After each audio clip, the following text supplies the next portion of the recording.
parks there, but come Okay. Worship is a work.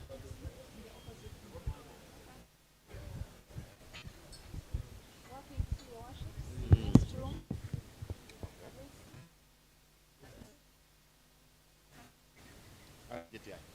It's fine. I can see. This is fine.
Already.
I will have very limited time to go through this. My name is Mbarara. My lords, your worships, it's time to reconvene. Back to the training room, please. That's how I pronounce it.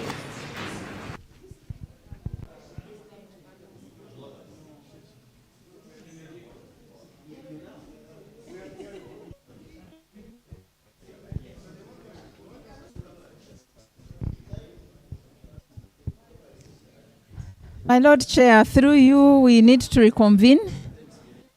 1:15, yes?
I talked to him, he said nothing changed, but he was distracted, so I don't know.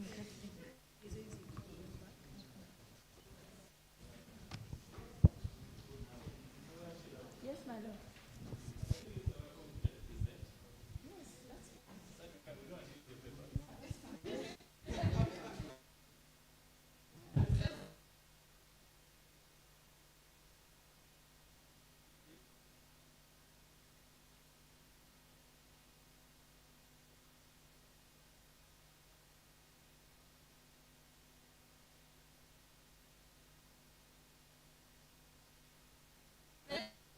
But how come He forgot it when he broke it.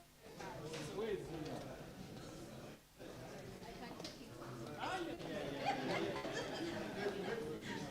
I am going to being in limbo with greater.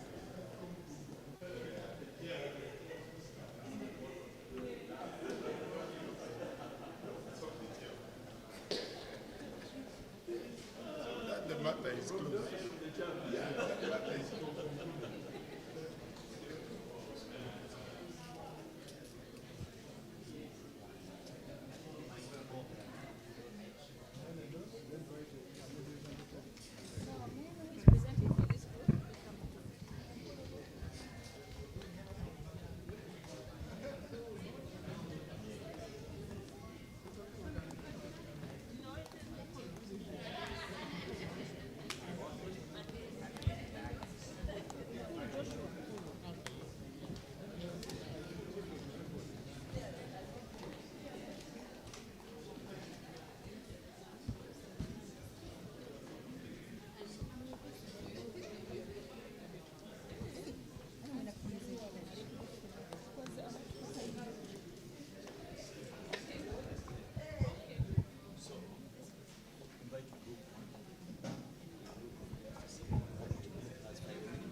Let's keep them. Yes. Yes. Is he going to be done to present? He's going to memo. 5 minutes. And please emphasize 5 minutes. So let me do, we're going to give My lords and your worships, can we please take our seats?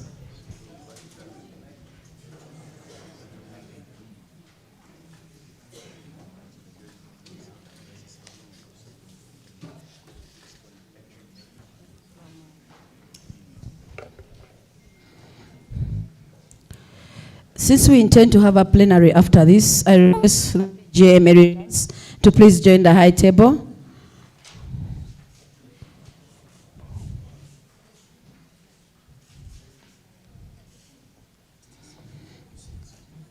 My Lord Justice Bamwine, we please request that you humbly join the high table.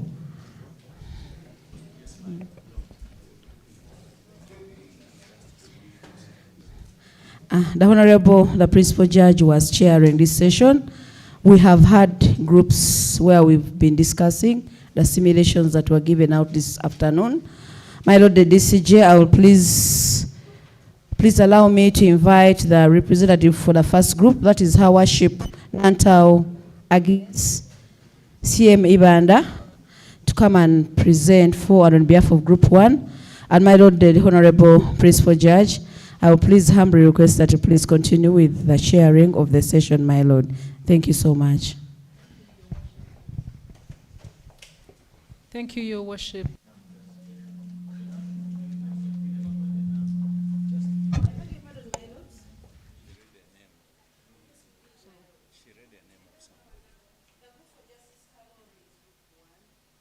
And I believe that's where Her Worship Nantau Agnes was. Where is she? CM Ibanda.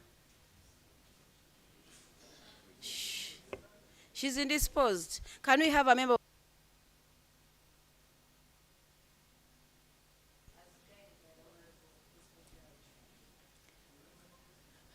If they're not ready, could we have the Can next we have His group? Worship Komakech, CM, for the second group? That is Justice Amos Kwizera's group. Which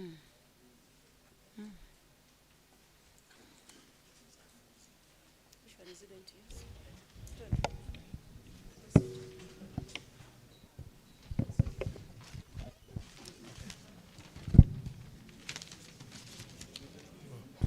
Have numbers 1, 2, 3. This is 3. This is 1.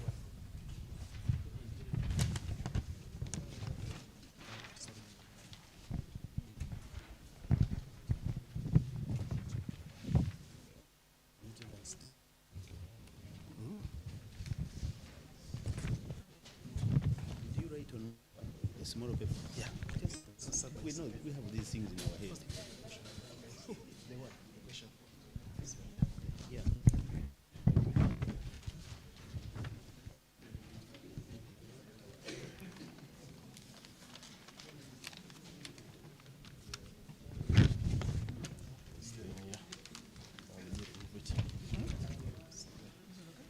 Thank you very much, my Lord.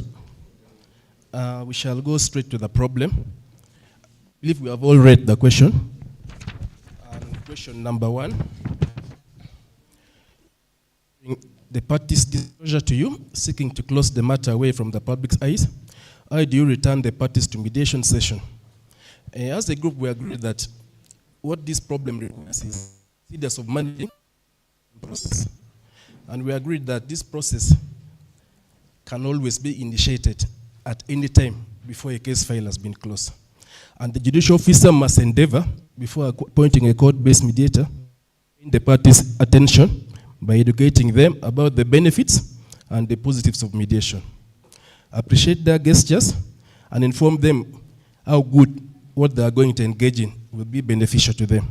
And it is very set the mediation to establish the trust and the credibility of the parties involved.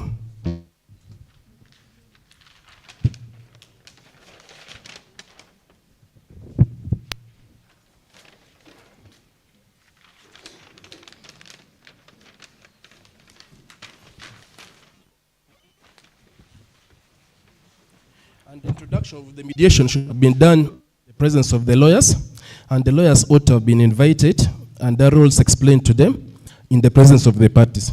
You can realize that in this matter, it took place when the advocates had stepped out, so they were not part of the process. They were supposed to have been invited and their roles explained to them in the presence of the litigants. And they had to be involved and their roles explained plus the interests and intentions of their clients. And how do we ensure that the advocates do not disrupt the mediation process? It's agreed that lawyers had to be involved and their roles had to be, that is more of legal, advisory, but they were supposed to be part of the mediation process. This when they were absent in our process. And number 3, assuming the second attempt is successful, how do you assist the parties to develop a settlement agreement? We have agreed that if it's not a court-based, if it's a mediator who is not a legal person, he draft the documents, and all the parties endorse, the judicial officer should be the last person to countersign. But where there are lawyers involved, can draft the consent, place it before you, you verify before you countersign, plus all the parties in. And we have also agreed that in all these documents, each and every clauses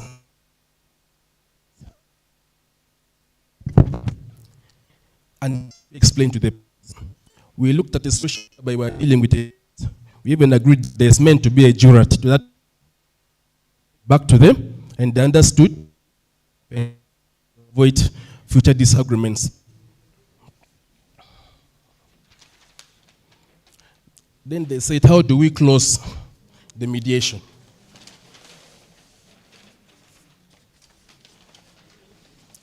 We have agreed.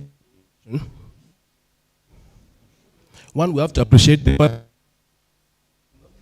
proceedings in a very positive note to make it clear that the proceeding is complete.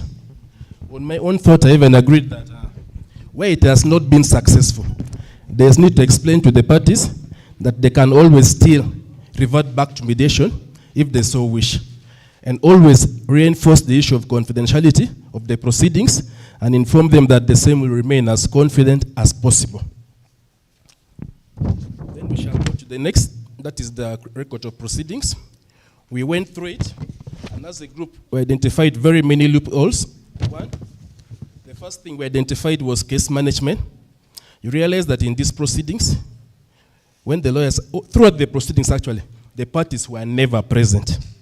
The lawyers approached court and informed court of intentions to have the matter settled amicably. But the parties were never present, and the sitting judicial officer adjourned the matter.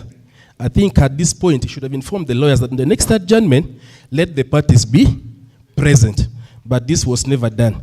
And as you can see, he adjourned the matter to the 18th to allow parties to conduct a mediation. But there was no aspect of appointing any mediator. And this went on throughout the proceedings, where they kept on adjourning, and yet no mediator had been appointed, nor were parties ever present at any one point. So one wonders what kind of proceedings.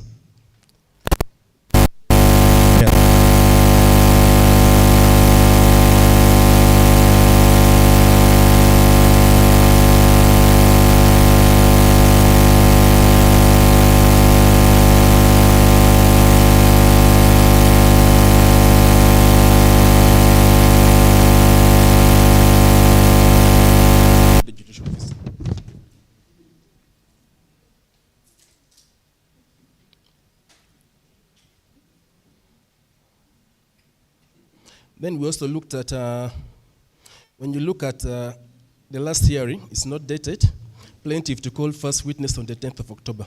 We saw a lot of procedural irregularities because one, if the matter had been fixed to be heard on its merit, we are not seeing anything like any directions, no scheduling. The matter was just fixed for that date. Then we also agreed that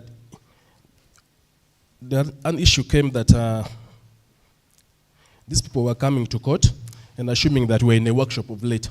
What should be done to avoid these litigants with spending their small money on paying lawyers' fees?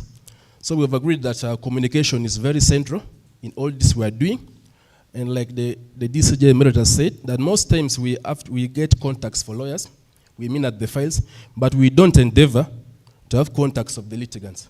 So in this case, we agreed that we should have these contacts, and we endeavor to call them when we are away, like for such functions, when matters have been fixed, to avoid them spending so much cost on that.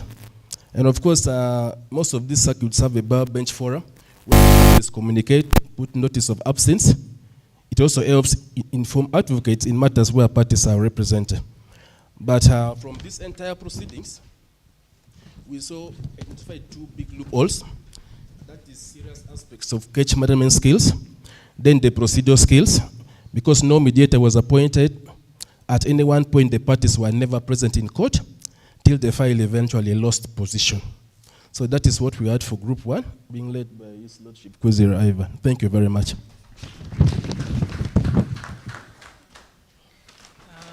Thank you, Your Worship. You went over by 2 minutes. You tried to manage time. Well done. Next group.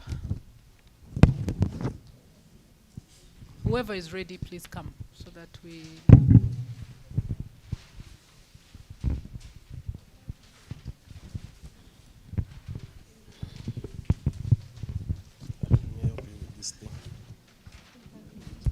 Sure. No, you just keep it. Yes, I shall take it.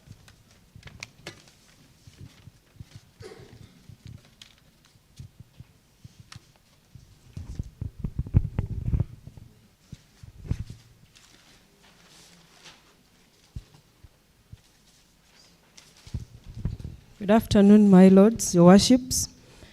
I am Nantao Agnes Sheila, Chief Magistrate Ivanda. Representing Group 1 for the first scenario. We have 2 presenters. The second scenario has another presenter. My lord, how much time do I have? I'll endeavor to finish within that time. Since you have split your time. For Group 1, for the first question, which was about how to bring back the parties to the mediation,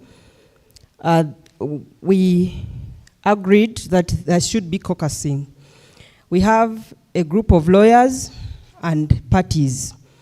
All of them have different interests. While the lawyers don't want the mediation to proceed, the parties want it to proceed and actually succeed. So when you caucus with the lawyers, you explain to them their duty as advocates in the mediation process, which is advisory and also to cooperate. And for the parties to emphasize that mediation is about them resolving the dispute as parties. So it's about them to come up with a solution. So in the same line, after we have put everyone on table and made them understand, we make a mediation schedule, which since the parties are willing to have the mediation go on, it shouldn't be too short and not too long. We agreed that a week would be enough for them to sit and actually see that we have the mediation done and then resolved. For the second question, which was how to ensure advocates don't disrupt the mediation process, we agreed that we talk to the lawyers as advocates separately by explaining to them their role in the mediation process, which is advisory and also to encourage the parties to reach a settlement. And also to explain the mediation process to the advocates, because some advocates may not actually appreciate the mediation process. For them, they look at gaining money by appearances every day. But when you make them appreciate the mediation process and why the mediation is going to take place, it is not about them, it is about the parties, but theirs is to guide. Then to explain the ground rules to the advocates. Some advocates keep interjecting, standing up and down, bringing objections, and trying to make the process frustrated. So when you lay the ground rules of respect for each other while the other person is speaking, please don't over-interrupt, they will come to terms with the mediation process and they will limit the disruptions. The third question was about the terms that would be in a settlement agreement. And we felt this should be the picture in the settlement agreement. We agreed that there must be a term on holding the AGM, the annual general meeting, so that parties can now have most of the matters that are in contention settled. At the same gathering or the AGM, an accountability of the outgoing administration should be laid out and presented. There should be also a term on apology by the incoming administration to the outgoing, since they were trading insults, they were trading accusations, and they might be at the core of the disagreement. So an apology should be a term. Then the actual handover and the time it should take off. The actual handover report should be also spelled out in the agreement. When will it be presented? And we felt it should be part of the settlement. Then the issue of costs, since they were already in the litigation process, they will claim we paid our lawyers and we also spent money on the process of litigation. So we put a term on that costs should be borne by each of the parties. I mean, the respective costs should be borne by each party. The fourth question was about a mediation settlement, how to close the session. My group, we agreed that we should establish whether the settlement resolved all the issues that were in dispute in the matter, to identify the parties that are involved, both on the plaintiff and defense side, and if there are any other that could be included, we put. Then the advocates who were representing both sides. Then we register the consent immediately before parties go back to their respective places where they came from, because that would avoid them changing their minds. And if the settlement is not successful or the mediation is not successful, we identify the pending issues which are still for consideration. The partial issues agreed upon, we make a consent on those. The ones that are not agreed upon, we refer them for trial, but before another person. Because as a mediator, you've already known what is, since there's confidentiality in mediation, and now the mediation has failed before you as a judicial officer, it is only right that this matter is heard by another person. Ladies and gentlemen, that was our part one of the discussion. The second part will be discussed by my colleague. Yes, good afternoon, my lords and your worships. I will not repeat what the first presenter said, so I will just highlight a few errors in the record. And that's on the second question. On the record, the trial magistrate said both counsel. One, he didn't mention the names. Two, he said they jointly said ABC. He's supposed to say what each counsel says. On the second issue, when you finish, when you prepare your record, you are supposed to date and sign, which was missing. On the third one, the matter was being adjourned for mediation. At one stage, it was over 60 days. At that level, he would have managed the case by ensuring that the mediation closes. Of course, there are situations, if the mediation is going on well, you can exceed some time. But this time, they were coming and saying, we need time. There is no explanation. He couldn't explain to them that, what is the problem, how far have you gone? It was just silence. So if parties are not interested, you don't go for 2 years, like in this case. Within those 60 days, you could close mediation and it goes on hearing. Then,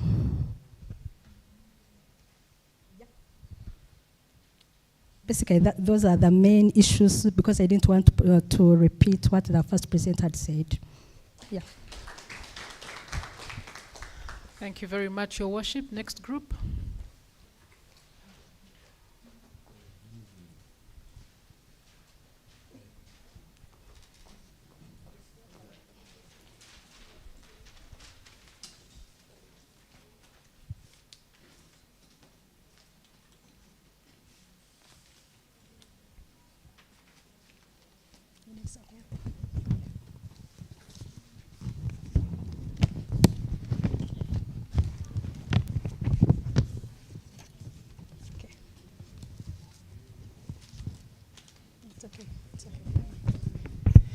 Good afternoon, my lords, your worships. Mukuru Joshua, Research Magistrate Grade 1, and the chambers of the Senior Resident Judge in Mbarara High Court.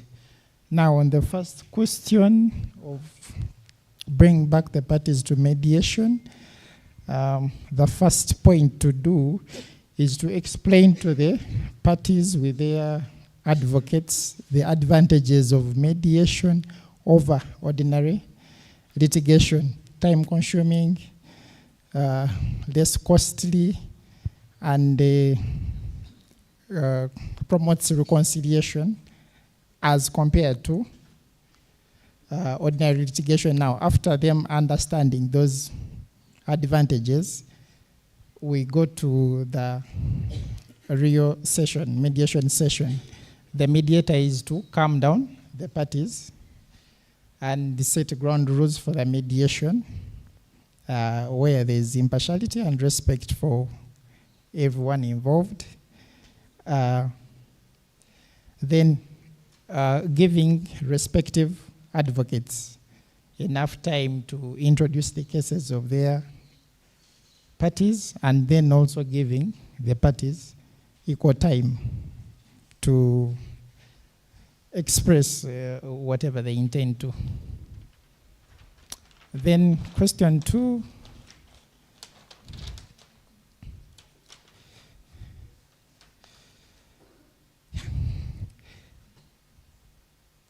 The parties, again, will be given enough and equal time to present their case. And when during interjections, when other issues come up, thank you.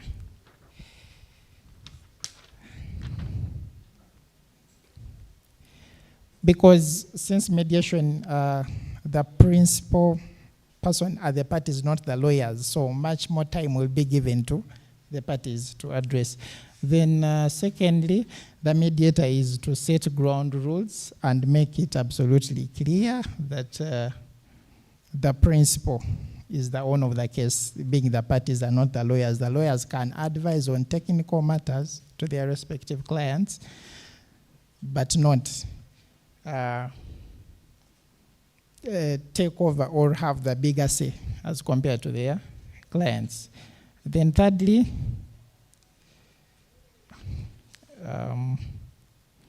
of course, the mediator should take charge of the mediation.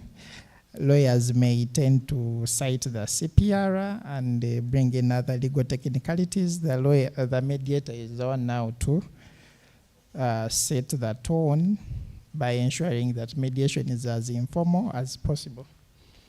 Then also promoting caucusing, where the mediator meets these two parties away from the other and ensuring that whatever they discuss there is confidential.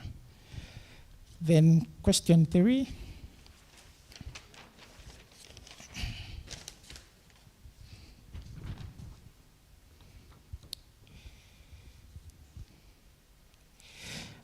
Number 1, the mediator should, from what the parties have said, get the issues that need to be resolved and spell them out and ensure that both parties and their lawyers are agreeable to those issues, which then becomes easy to resolve one by one.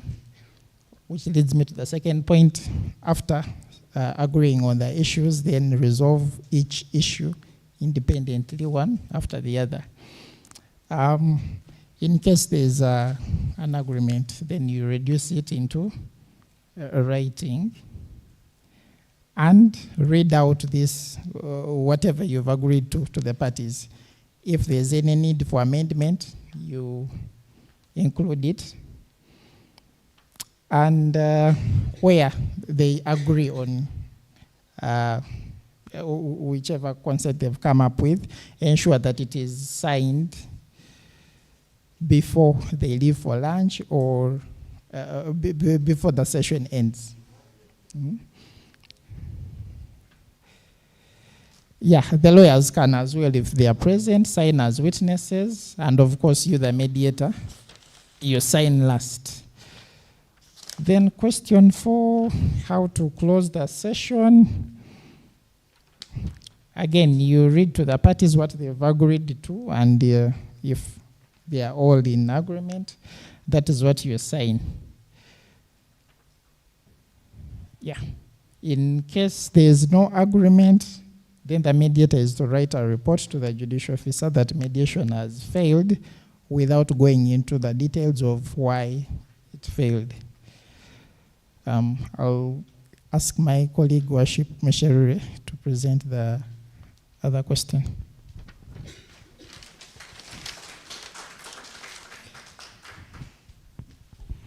Thank you so much, my lords and worships. In the interest of time, but before that, my name is Mchelure Dismas, Magistrate Grade 1 in charge of Chanika Court. And in the interest of time, we didn't write our observation, our answers on these sheets. But this was our observation on the record. We take note of the observations made by our colleagues who came before. But we are saying our observations are that the process of mediation, or the court referring the parties for mediation, took too long from January 2017 to 2018, September. That was so unnecessary. It makes parties lose interest. And even the advocates begin to divert the parties from the process of mediation. The other one is that we observed that it was there was unnecessary adjournment. There was no time frame given. For example,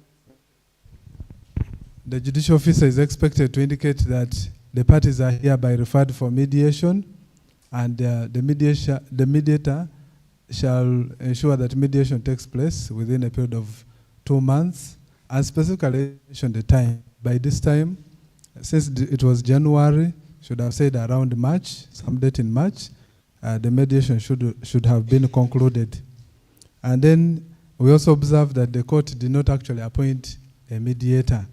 It is very important to indicate, because the parties now to know before whom they go for mediation. And also it is important that the mediator so appointed should actually be consented to by the parties. It is optional. The parties might actually choose another mediator. In this case, that was not resolved by court. And that means that mediation, by its nature, is bound to fail and to collapse on its own weight. Now we are talking about also there was no mediation report on the record.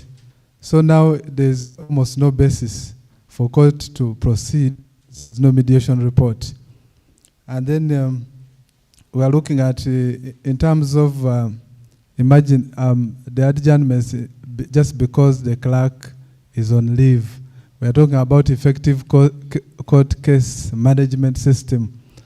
Ideally, the judicial officer should have been pragmatic enough either to improvise, get another clerk, or something of a sort, but not really to adjourn because of absence of a clerk. It is understandable if the matter is adjourned in the absence of a judicial officer.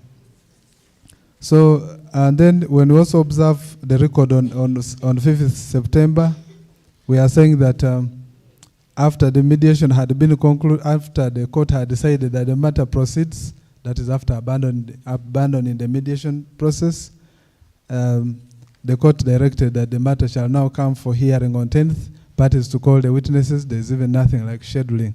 At times, scheduling even helps to dispose of certain matters, because you're able to come up with agreed facts and such things. So it is very effective in terms of case management. Thank you so much, my lords and your worships.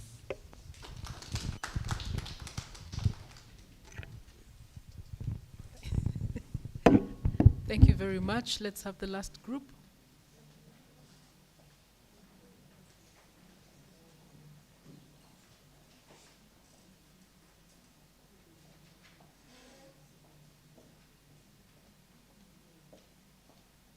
Good afternoon, my lords and your worships. How was the PowerPoint presentation? So that I see myself in that.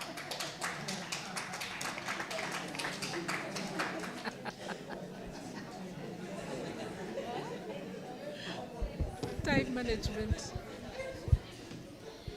My name is Ruth Mugisha. I'm the Magistrate Grade 1 in charge of Sanga Court in the 1st District, Chiruhura.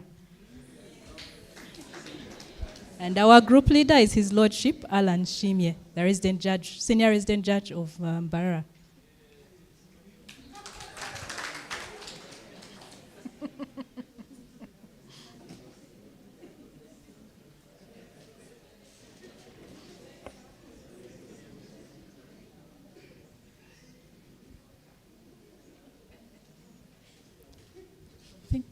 I think you can put it in slideshow, since we have 5 minutes.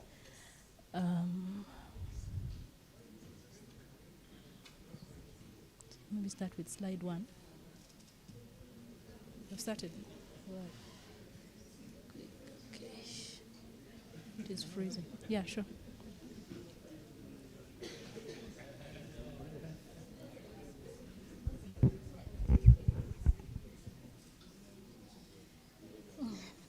My Lord.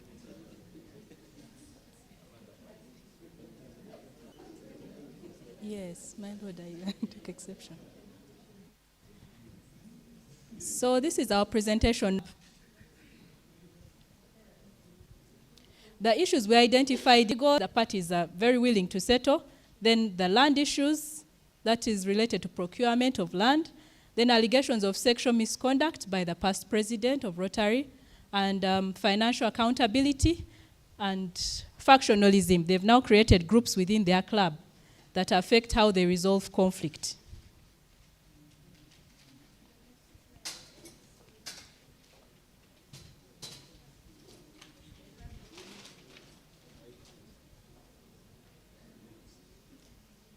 So on question 1, how do we return the parties to mediation? The first is that we are going to meet the parties with their lawyers and sensitize them on the roles of each party and the mediation process. What does mediation involve? Then second, we are going to explain to them the advantages of mediation over litigation. Like we discussed in the morning, we refer to Article 126 of the Constitution, where their norms, their practices as a club, and even as individuals can be involved in conflict resolution. Then the third is that we shall bring the advocates on board. The judicial officer can have a meeting with both advocates, share with them their advisory role as lawyers of these parties who are conflicting, and then also explain to them that the civil procedure rules are not really relevant, in private, of course. Explain to them that mediation is based on factual information, not rules of evidence. Then finally, you can sit with the parties and obtain from them, share with them, when you met with the lawyers and when you met them as individuals, share with all of them what you caucused, so that all the parties can know what was discussed in the separate caucuses. Then question 2, how will we ensure that the advocates do not disrupt the mediation process? Obviously, we look at it as a process that may cut down on the amount of money maybe that an advocate was expecting if it's not well managed. First, we set the ground rules, explain to each party their roles, and how mediation will be conducted, and the requirement that each party must follow the rules you have given them. Secondly, we shall explain to the advocates their role as advisors of the parties, and if the parties agree to the ground rules which you have given them, or the rules of engagement, then we shall ask the lawyers and their clients to sign an agreement, a confidentiality agreement, so that we know that there is documentary evidence that they are willing to participate in this process. Then on question 3, question 3 is about what are the important features of a settlement agreement. The first thing that we discussed in our group is that you first identify the issues according to the parties. What do the parties feel is their conflict? Then secondly, you guide the parties to enter the settlement of each issue and that is how it has been resolved. What is the issue and the possible solution? After identifying the solutions, we looked at the fact that these solutions, of course, must come from the views of the parties, not yourself as a mediator.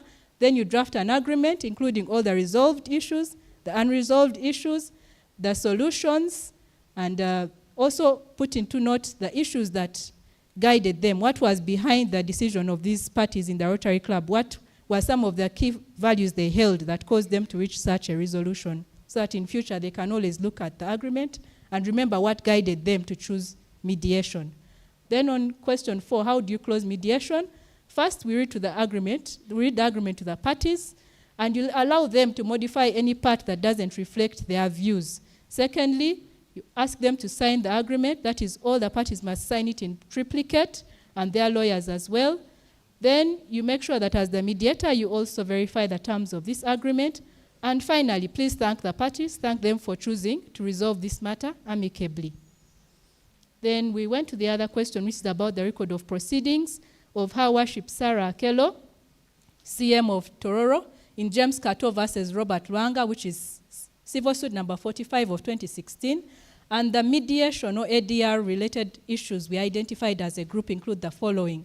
The first is that the parties were not present after the matter was adjourned for mediation. We do not see the record saying maybe the plaintiff is present or the defendant is present or has a reason for being absent.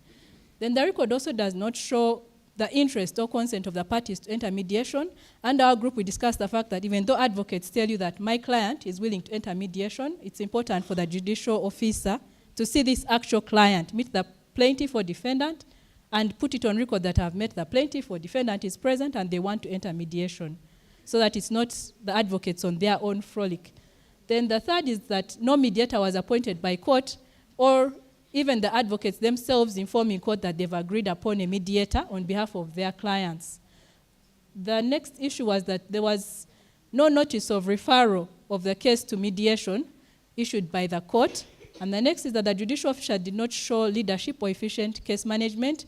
We looked at a situation where the parties said they want to enter mediation, but there is no mediator who was appointed, and there were several adjournments where the court could have asked, or the judicial officer could have asked the parties, who is your mediator? Or can we help you with a list of our accredited mediators and you select one? That was not done. We also looked at the issue of unnecessary adjournments on the record. For example, the court clerk went on leave and the matter was adjourned. And yet as a judicial officer, when one of your staff is on leave, you're supposed to appoint another to act as the court clerk during leave of the other official court clerk.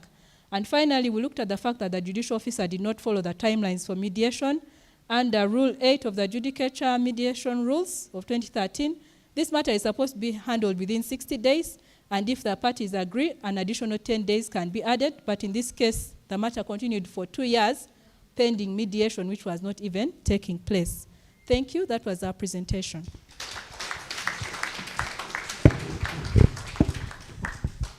Okay. Thank you to all the groups for the presentations that have been made. I think at this point we're going to hand over to the faculty. If you have comments to make, my Lord DCJ Emeritus. Thank you, my Lord. I think all the groups did very well. I think let's clap for ourselves. Just additional comments. I think we talked about parties presenting their case. That's true for the beginning. But later, at any stage when you are mediating, move from presenting their case, drive them into not looking at their quarrels, not looking at their fights, but move a stage forward. What solution are you proposing? You have been fighting, you have been quarreling, but the family property is losing value. What do you propose as a solution? For each side, differently from thinking about quarrels, but what is the solution? Then work on it together. So and so is proposing this, so and so is proposing this. What can we agree upon as the solution? Mediation should focus on solutions, not past quarrels and fights. Now, the other one is adjournment. As a judicial officer, why are you granting an adjournment? What have you moved from? For what purpose are you adjourning? Someone comes, applies for adjournment, it's a work, then you adjourn. What do you want to achieve? What are the reasons why are you adjourning? Then what caused this failure for mediation, and how do you improve the situation? What does that indicate? Court control of its cases. It's you, the judicial officer, to control your cases. It is not parties, it is not lawyers. Was this judicial officer controlling his cases? Was he in charge of his court? Think about it. Are you in charge? Are you in control? Or you are actually following what people are coming to obtain from your court? Are you actually different from the judge Senior Counsel Mbarara talked about? And you actually the same? Worded differently. So adjournments, please, adjournments. And they causing us a lot of trouble. At the end of the day, you, the court, how have you expedited the process for this case before you? Then you talked about parties are thinking of how they can be guided by you, the mediator. I think as a judicial officer, attempt evaluation, guiding the parties, evaluative mediation. Let me give an example in one matter. As I said, you normally listen to the parties, but what are you thinking is the problem? In one case, I actually thought the problem was the lawyers. And they were trying to use the law to confuse the parties that there is a big issue to handle. So at the next adjournment, well, we adjourned them for the case to continue. But for the next adjournment, in the presence of the lawyers, in the presence of the parties, I read two cases that in my view resolved the main issue in that case. Read the case, highlighted the facts for two judgments, precedents, and highlighted the legal solution to the matter. At that sitting, I gave lawyers opportunity with their parties. I said, there are two cases that I request you counsel to discuss with your clients. And I explained the authorities. Each of you, I give you 30 minutes, explain the case to your client, separately, but you explain to your client, the issue and the solution. Relate that to your case, come back and we discuss. Because clearly to me, the main issue was resolved by those two authorities. And I explained to them that I think every court of appeal judge will resolve this case following these authorities. So you explain those authorities to your client. Then you come back and we discuss with your clients. They sat 30 minutes each, 30 minutes each. When they came back, we had a solution to the case. Because the client then and the lawyer are not going to run away from those authorities. The lawyer is not going to tell a different story. Because that's what we are coming back to discuss. When we came back, we had a solution. That was a mode of evaluative mediation. You don't have to stick to just evaluative. Think out what do you think is a way that can help us. Involving every case on its facts.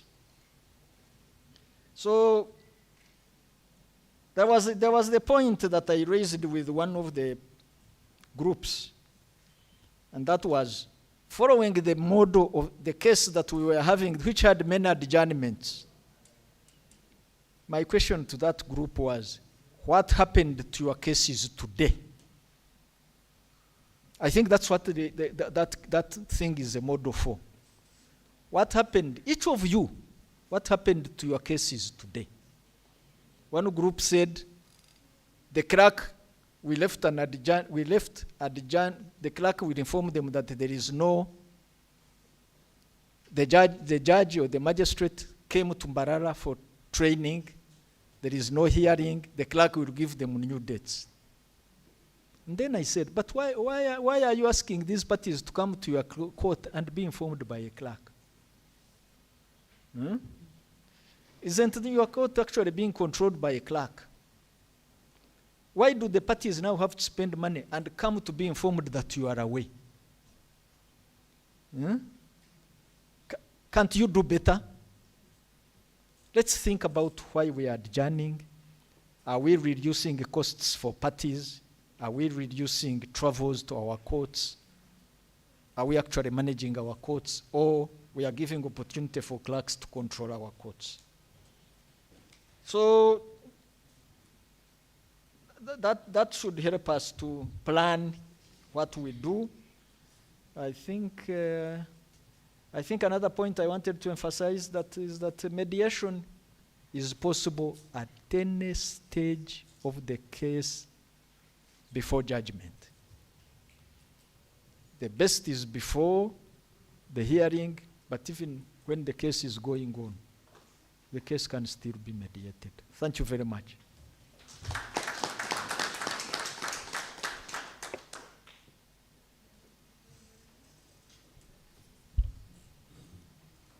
Okay, thank you so much, my Lord Chair. I sat in the group where Justice Kafuzi was the mediator. That's where I spent most of my time. And I thought at one time I heard him say, I think the role of a mediator is to, and yet you are talking to the parties. We want you to say, you are the mediator. So my role is to assist you. That one, they don't know what the role of the mediator is. Tell them from your own experience. But otherwise, the introduction was superb for that group. Then there was a bit of name calling by Council Kerere, as it were, leading to flare-ups by the opposite council. And I think the mediator did a wonderful job of cooling down the tempers. Well done. Well done. What I noticed, though, was that bit about, I think Kerere was asking for some injunctions, temporary, and you forgot you are the mediator. You don't know the law. You are not a lawyer, because mediators do not have to be lawyers. So instead of saying, going to circumstances that should lead to injunctions, and no, just tell them, this one I will not do, because I know the parties were saying, my lord, we have that problem of putting off your heart of the judge to put on that heart of a mediator. But the way you play that part is very important. You just, I've found myself saying, easy, John. Oh, easy. And when the party is called John, and they come down. But in court, we don't have that opportunity, remember. Because we are threatening them with contempt of court. So how we are moving from that strictness of the judge to that simplicity of the mediator is what we are here for the 2 days, 3 days. And so far, I think it was also, that role was very well played. Otherwise, the role of the mediator is really to cool down or to calm down the tempers. By the way, it happens. I've seen people jumping onto the other fellows' throats in the mediation room. So how you handle them is very important. It's crucial to the success of that mediation. I've heard someone say, this thief, be pointing to the other one. He said, no, before me, I don't have angels. I don't have saints. He may have made a mistake. The greatest liar. Greatest liar. And yet you expect me now to come down and sign a consent with you. So But that group did it so well. Thank you so much.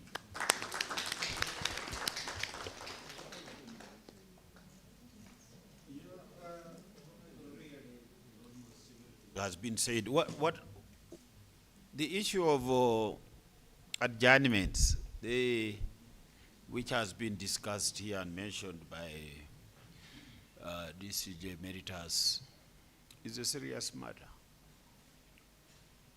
In my study of how we work and how we give injunctions, actually it's the courts which are the biggest culprits in abuse of injunctions. And at times we are giving those injunctions without thinking of the effect of that injunction. We are giving an injunction where this person comes and says, I'm going to pick my daughter from the airport, therefore adjourn. And we adjourn. My daughter has got a PhD in UK, she's coming. But people have traveled from all sorts of miles to come to attend your court. You're going to pick a 40-year-old lady. Who can she come to Kampala? And you adjourn? And a person applies, makes an application for an adjournment in court. You say, we are not going to adjourn this case today because it was a final adjournment last time. He puts in an application, he submits, and then you say you are adjourning to deliver a ruling. He has got what he wanted. You adjourn. And on that day they come back, you deliver the ruling and adjourn for hearing. Same person. There's nothing. You are adjourning. We should now learn to write our rulings. If you have the application before you and you have read it, what do you want so much from these people? The evidence is in the affidavits. So when you go to court, you actually have been having the evidence for some time yourself. Counsel submission is not evidence. He simply points out that here and here and here. But now you adjourn for a whole month. So we used to do 10 applications, but we used to deliver 8 rulings within the hearing because you already had the matter. Of course, I know of that judge when I was a registrar who used to request the parties to apply for adjournments before himself. I remember him, he knows him, we know him.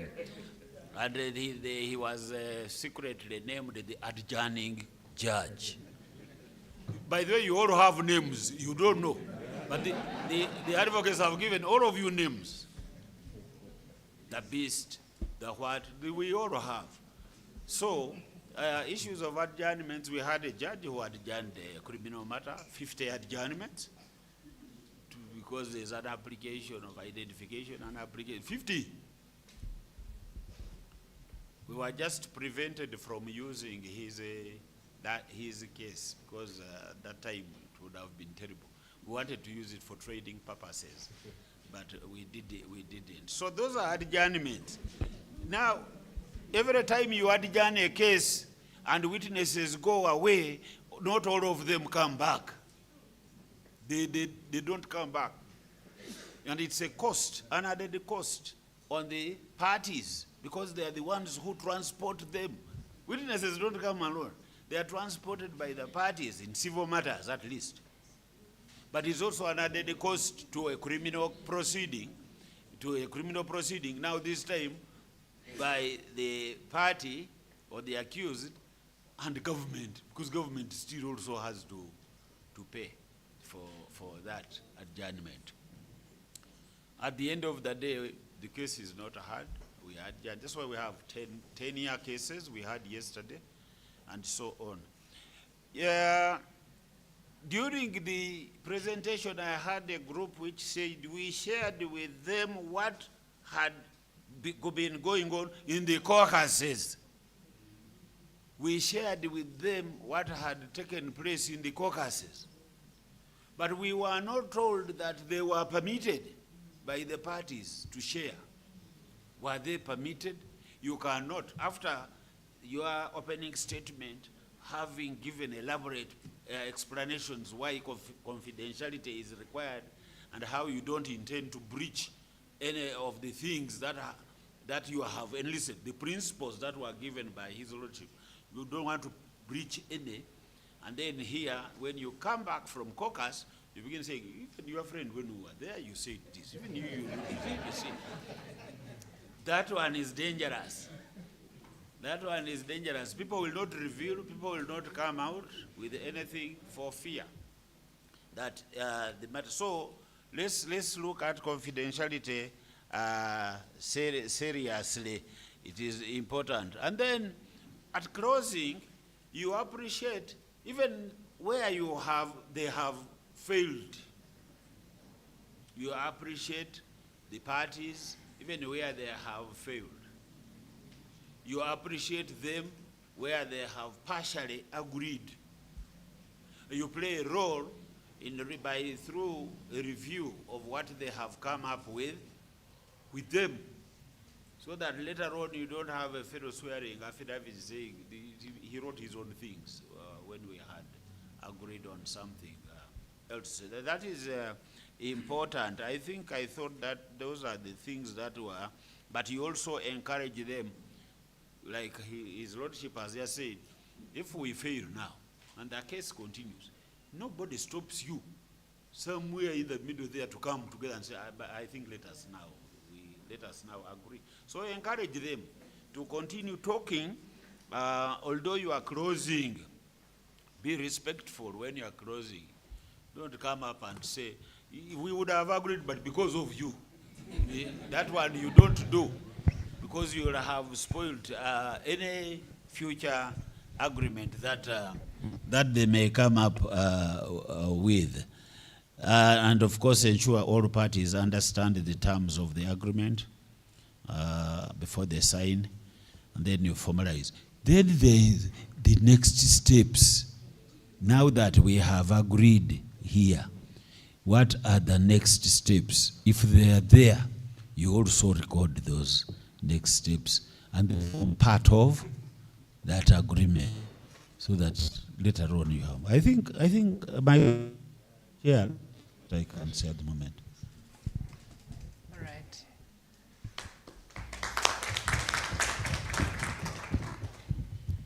SG Emeritus, would you like to say something? To give you the chance to say something. Thank you very much, my Lord Chair. I want to thank the teams. That was a job well done, because the principles are very, very clearly laid down there.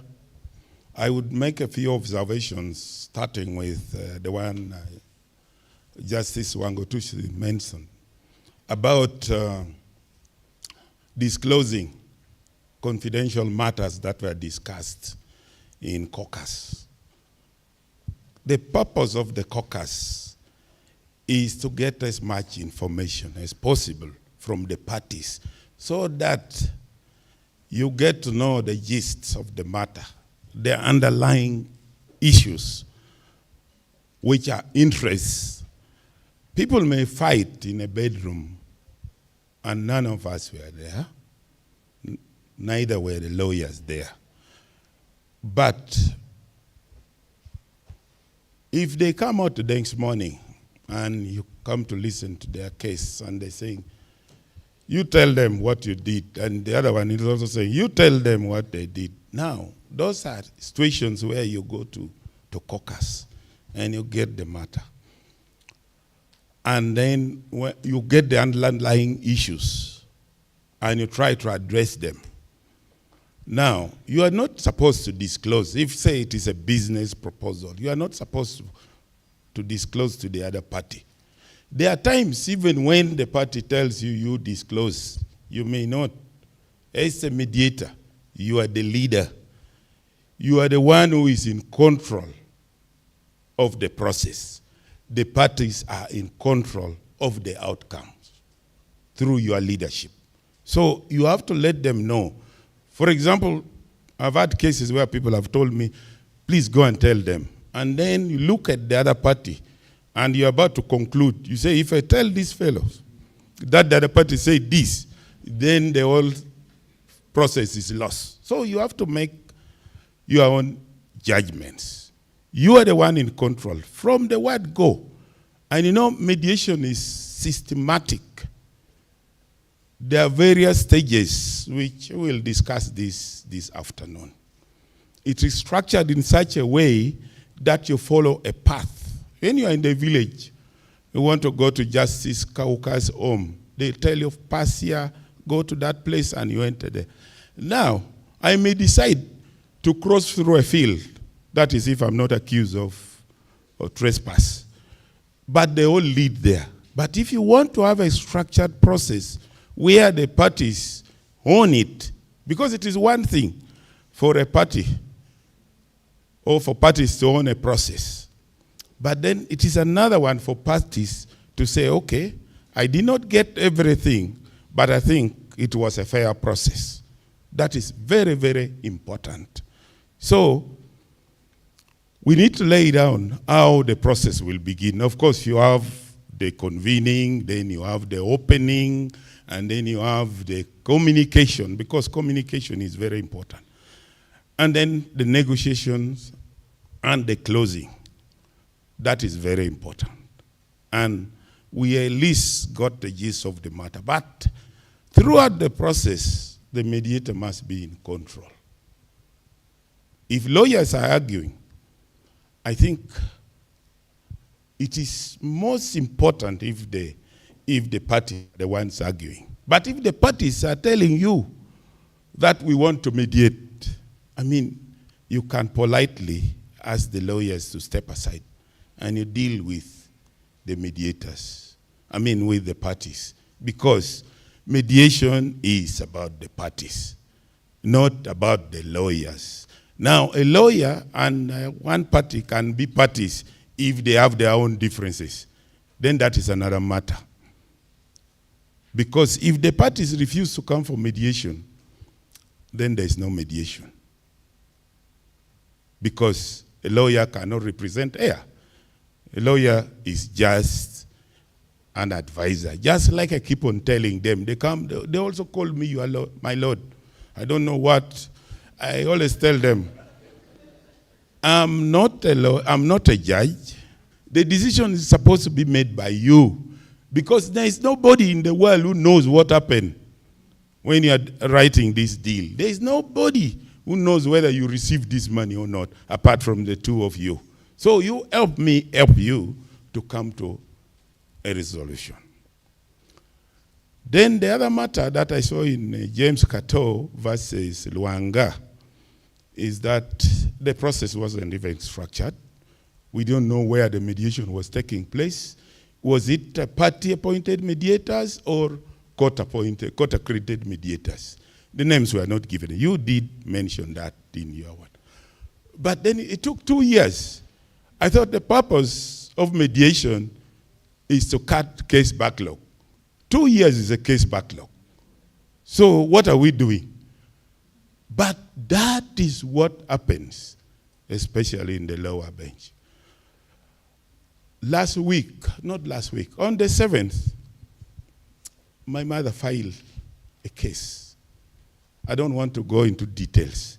There is confidentiality there. So I'm just going to give you the facts. Somebody entered our house, and I'm the one who did the tenancy agreement. The issue was she was going to renovate it to her taste, and she wanted to use it as a hostel. Now, 3 weeks down the road, and I made sure, I said the money that you are paying for renovation will not be refunded, because another person who will want to come will want a design that fits them. And there was supposed to be a security fee, 1 month's rent. The lady paid the 3 months. Then 1 month she said, I'm going to pay on the 10th. Now 10th passed. She did not pay. And notice for inspection was supposed to be 24 hours. the lady stopped my mom from inspecting. She stopped her from doing anything. Time came, she refused to pay that security fee, which was a breach. So she came to me, I told her, I said, now, the only thing is now, invoke the paragraph on what? On a breach. She should remedy it within 21 days. She didn't. My mom gave her a notice, went to the LC. They called her to the LC, said, I'm not going to pay, but I'm not going to move. Now, that is impunity. So the LC said, we go to police. I said, no. What we do, you get a court belief, we should file for eviction. The court belief filed, the lady went there, and issues arose. They started discussing the renovation. I said, the application is very, very clear. It is for eviction and then and for the rent that is due. Now, the case was supposed to come on the 7th. I also accompanied my mother. We waited up to 2 p.m. rather. The magistrate wasn't there. She did not inform us. It is only the court clerk who came. First I went and parked in, they chased me. They said, go and park outside. That's for that's for our worship. The magistrate did not turn up. And I told my mother, I said, you know what? Since she eventually left on her own, I said the most important thing that we wanted was for her to vacate. We can forget the 1 month's rent. And let's pay the what? Pay the court belief. We paid the court belief. We went to check whether the matter was fixed for another date. It wasn't fixed. I told her, I said, do you see this? This is real life occurrence. And you imagine, I know the procedure in court. What about the people in maybe Katakwi or Kapielebong? How will they know their rights? So this is a very serious matter. And whatever took place in Tororo is actually a true reflection of what takes place in our coast sub-country. So they don't tell you what is going to happen. The absence of a clerk, can it cause an adjournment? Doesn't cause an adjournment. But people go for weddings. The chief has gone for wedding, and he's not coming back until next week. You have moved with your witness. I took a witness in a case that I handled. That actually became a subject matter. I don't know, my Lord, whether you were there at Pepperdine. My personal case, Justice. And it took me 14 years to prosecute that case. 14 years. And by that time, other people have died. The people who knew the case now didn't know. Now they started saying, I was the one who is taking somebody's land. Because they didn't know what took place. So such justice delayed, it's justice denied. So I think somebody asked, I don't know whether it was today, I think it was my Lord DCJ Emeritus, that what is the purpose of this training?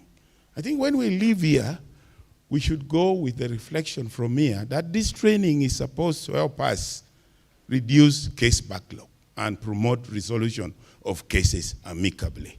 Thank you very much.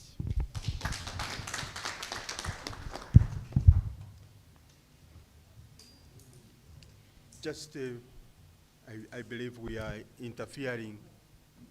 Give me the microphone.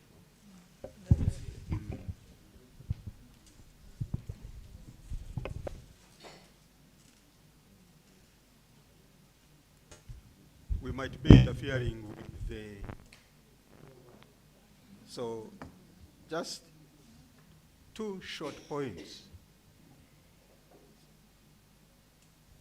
There is something to do with the file subsequently losing position and the matter not progressing actively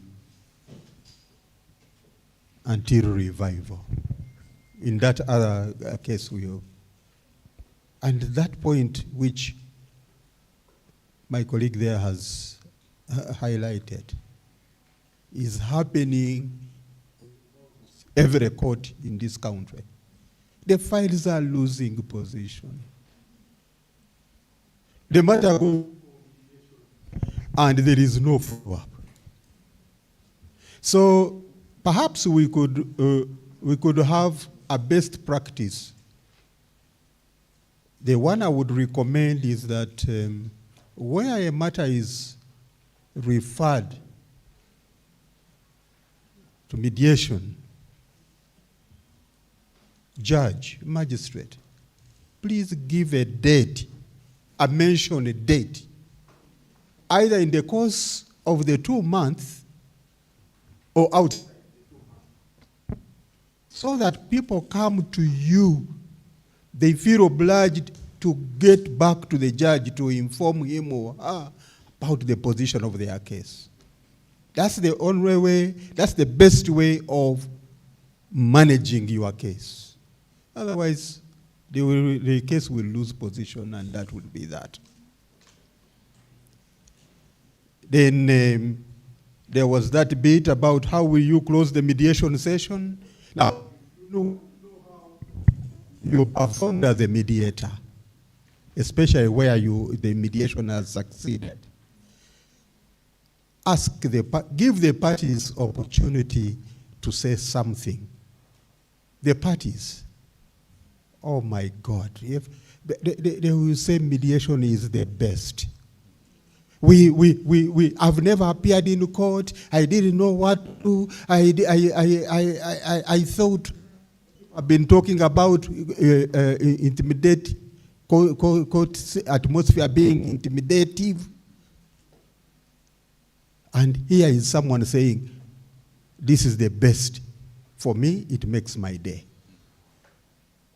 So ask them how, with their experience during the mediation, we will pour out, and that may encourage you to even go for better styles of managing your cases. I thank you.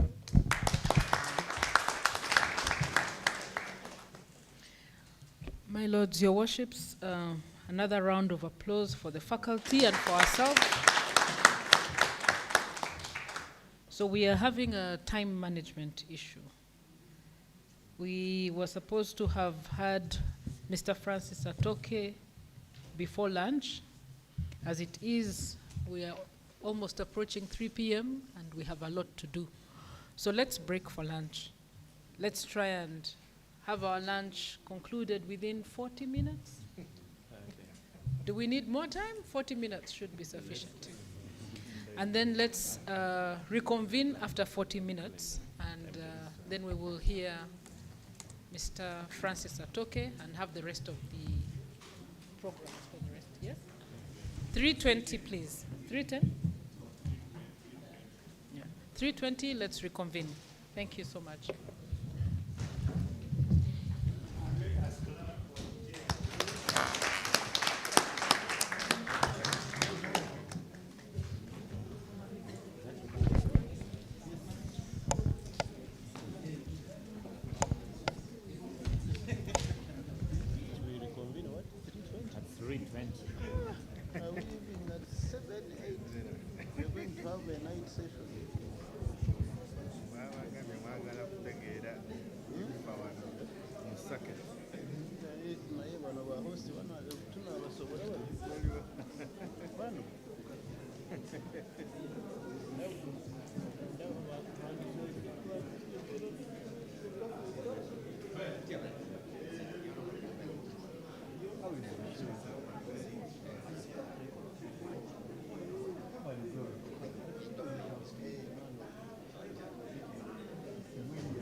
adopt the protocol that was set.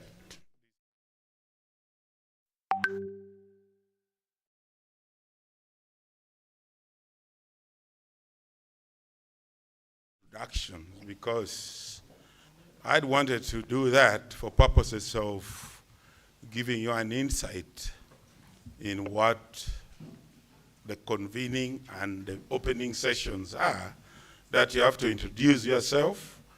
Like my Lord DCJ Emeritus said, you have to open with your achievements, and so that people can, the parties before you can then appreciate you or not, whether you have handled cases. But I will say I've handled mediation both at the international level and at the national level.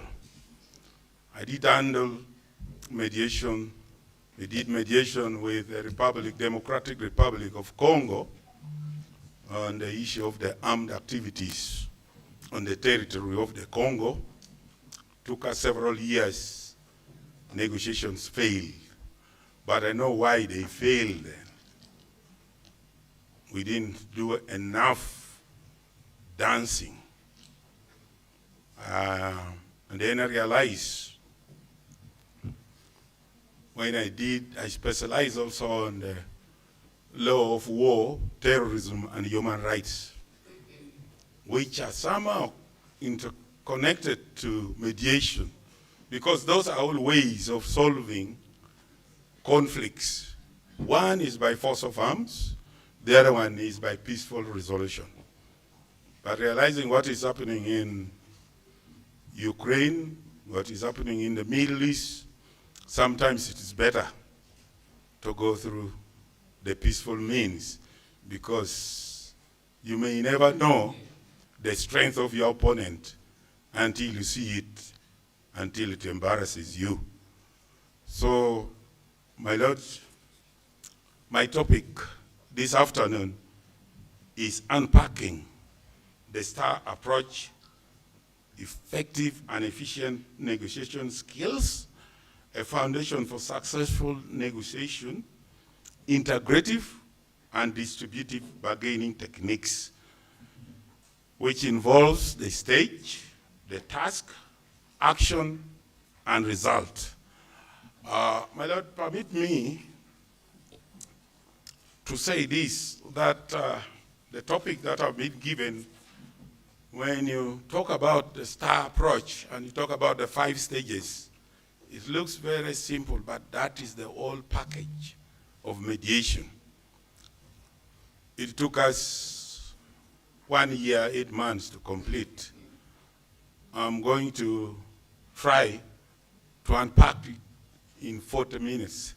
So if I leave certain things out, please bear with me, because there'll be a plenary session that then we can answer certain questions. And actually, when we went for lunch, the principal judge emeritus raised the issue that we should actually have these things in some form of a template or in some form of talking points, so that it is easier for people to follow for us. And I thought that is a point that we should, the EDJTI should take into consideration and simplify it, so that it is done in a way that the mediator knows about how to do it. Because mediation, as I said this afternoon, it is a structured approach. It is systematic. It allows flexibility. It is a pathway. It allows flexibility. I'm not going to go into the details of what mediation is about, because we all know that it is a facilitated negotiation, where 2 people or many people come together through either an institution or through an individual to help them negotiate a process. That is a neutral and impartial party. The STAR approach to mediation, which stands for stage, task, action, and result, was developed by Professor Randy Lowry at Pepperdine Law School, Strass Institute for Dispute Resolution in Malibu, California. Now it has taken a universal approach.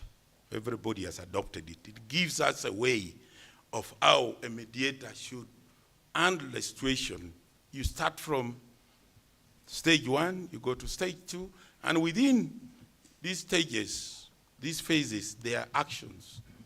There's the task, that is objective, and then there is the action, what the mediator is trying to accomplish, and how the mediator is going to accomplish it. No, what the mediator is trying to accomplish is an action. And how the mediator is going to accomplish the objective, and then the result, which is the outcome of what the mediator is trying to achieve. So these 5 stages are convening, which is in a court-ordered mediation. Normally, the first task is to speak to counsel about their response to the court's order to participate in mediation. Sometimes these counsel come to you and say, we have had mediation. We don't want mediation. It has failed. So you have to take them through again, because it is the first step to have mediation. Because if counsel poisons the mind of the parties, you won't have any successful mediation. They will all walk away. One counsel appeared before me, and his quarrel was that the other party is late. And I said, the party said he's in a jam. He said, no, I'm walking away. Then he walked away with his what? With his clients. So that is the first stage. Have the parties together. I'm not going to talk about party-appointed mediation, because I want to go through first so that we understand what a star approach mediation is about. I don't have a PowerPoint like a certain group, so I will be looking through my... I wish I'd done that. It would have eased my work, but nevertheless, we shall try to understand each other. The action in this stage is to talk to the parties and explain the mediator's role, outlining confidentiality and setting expectations for a process and building rapport. You need to tell the parties, because mediation is about the parties, what it is that they are coming to do. Because others will say, now, I wanted this matter to go for litigation. But you tell them, whatever happens in this process, it will go through a settlement. Then after a settlement, in family division, we take it to the judge, who will then extract a consent order and be as effective as any other case that has been litigated.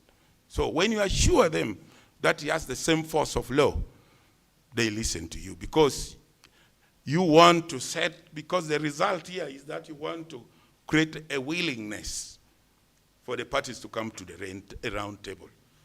It is not a simple thing to make people agree to sit together with the people they despise, or the people they don't want to talk to, because they think that person maybe has killed their relative, or that person has taken their spouse. So they detest them. So it is the role of the mediator to talk peace, because they come in battle mood. They want to fight. Others even stand up to fight. So the first step is so important. And generally, the task of the mediator is this. I've talked about contacting the parties, building credibility. First, about the mediator himself. That, oh, this person, if he mediated in the case of Congo, then he is the right person to mediate our case. Because maybe their case is a matter of chicken which has been getting lost from the neighborhood. But this is you who has handled the case, a $31 billion case. So they will take interest. You also build the credibility of the process. And as a mediator, you have to create that credibility familiarity, and make the parties like you. You see, once they like you, it is very important. They'll tend to side with you. They'll try to mirror you, what you are doing. And especially when you are very attentive and they see that you are listening to them, they'll get out of their cocoons and come and try to listen to what you are saying and respond. Because they can be there and they look at you. You ask them, have you understood? They keep quiet. They just look at you. Then you know you are not getting the point home. You have to change tactics, how you want to bring them on board. You have to create trust by being impartial. You also create procedural credibility and make them understand the process, simplify it for them, and let them know how it should go. And since this is a flexible process, you have to make the parties determine, you and the parties, you determine the terms of the mediation. And how do you do this? By defining the terms of mediation. Who for example, will act as a mediator if it is not already a court-appointed mediation? And though confidentiality is paramount, because confidentiality applies from the word go, from the first stage, which is convening, up to the last stage, which is settlement. So what you do, you create that. It is confidential, all right, but you can agree. It is a flexible process, like I said before. You can agree with the parties and do away with some of the confidentiality issues, especially if you want the parties to know. But there must be consensus on that. You don't do it on your own. And as a mediator, you have to weigh whether certain information should be shared at a certain time. For example, if you know that the parties maybe will agree on a certain amount, you don't let the cat out of the bag just at the initial stages. You wait for the negotiation dance to proceed. And I think that's what failed us in the Congo case. Then we had to go back to the egg, because we just went and said, this, take it or leave it. And then the Congolese said, no, we want 9 zeros. Don't mind what you put at the end, at the beginning. But what we want, 9 zeros is $1 billion. So whether it is 1, it is 10, it is what, that's what they wanted. Although, in my mind, I had 350 million. But when he went there, we didn't have a mediator. We were mediating ourselves. Mediation failed. And there were, I think it was the DCJ who mentioned it.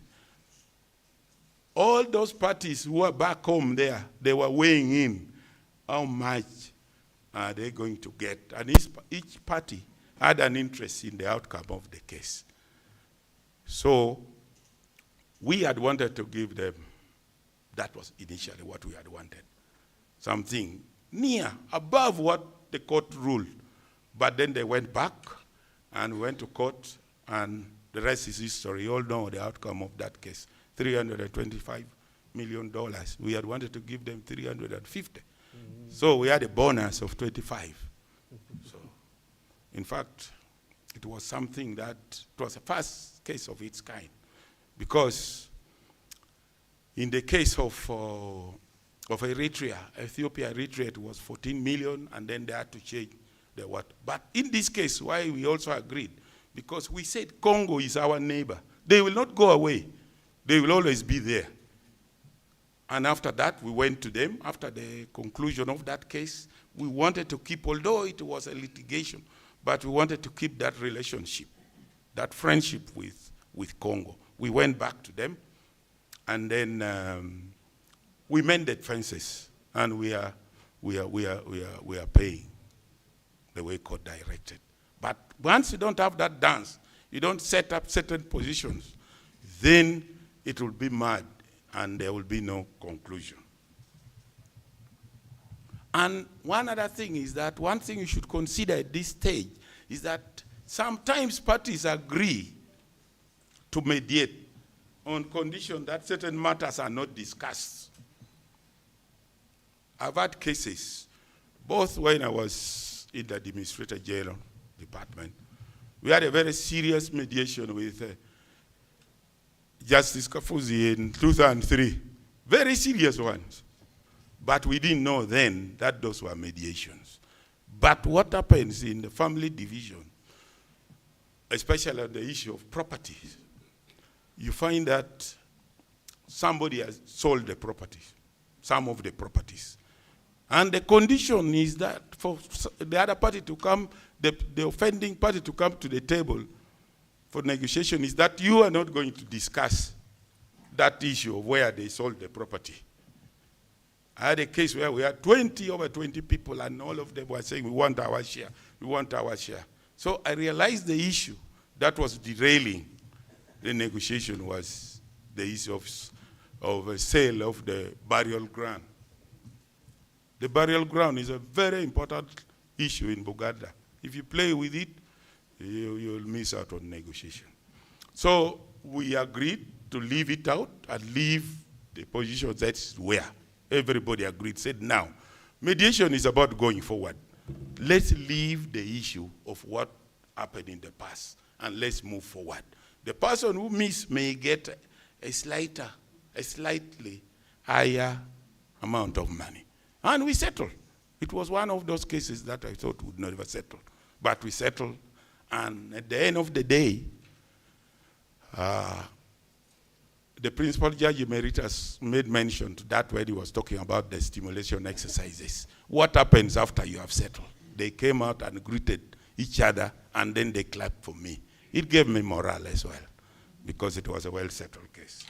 So those are important aspects.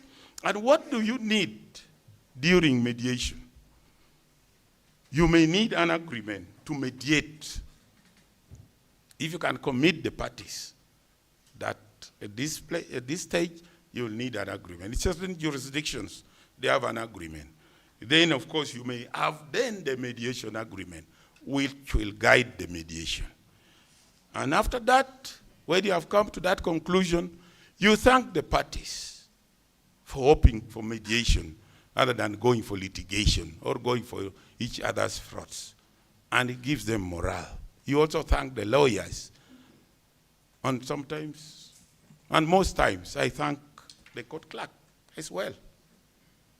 Because when the court clerk sits there, I ask them, this is a court clerk, do you have any objection to that person being in the meeting? They said no. There's nobody who has said, there's nobody who has said, I don't want the court clerk to be in. And right now, I have interns. I first asked them, I have these interns. There are about 5 or 6 that sit in my mediation meetings. And they said they have no objection. So it is very important. If another party is in a meeting, a mediation process, it is better to ask the other parties. Of course, there's one where they said, I don't want that person. The lady said, since I don't have any other person, I don't want this other person in the meeting. We politely requested that person to get out, and he obliged. The second stage is the opening session. The opening session is very, very important. That's the second stage in the STAR approach.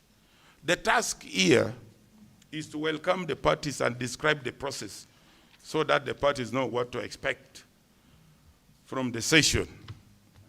And how the mediator opens it has tremendous significance.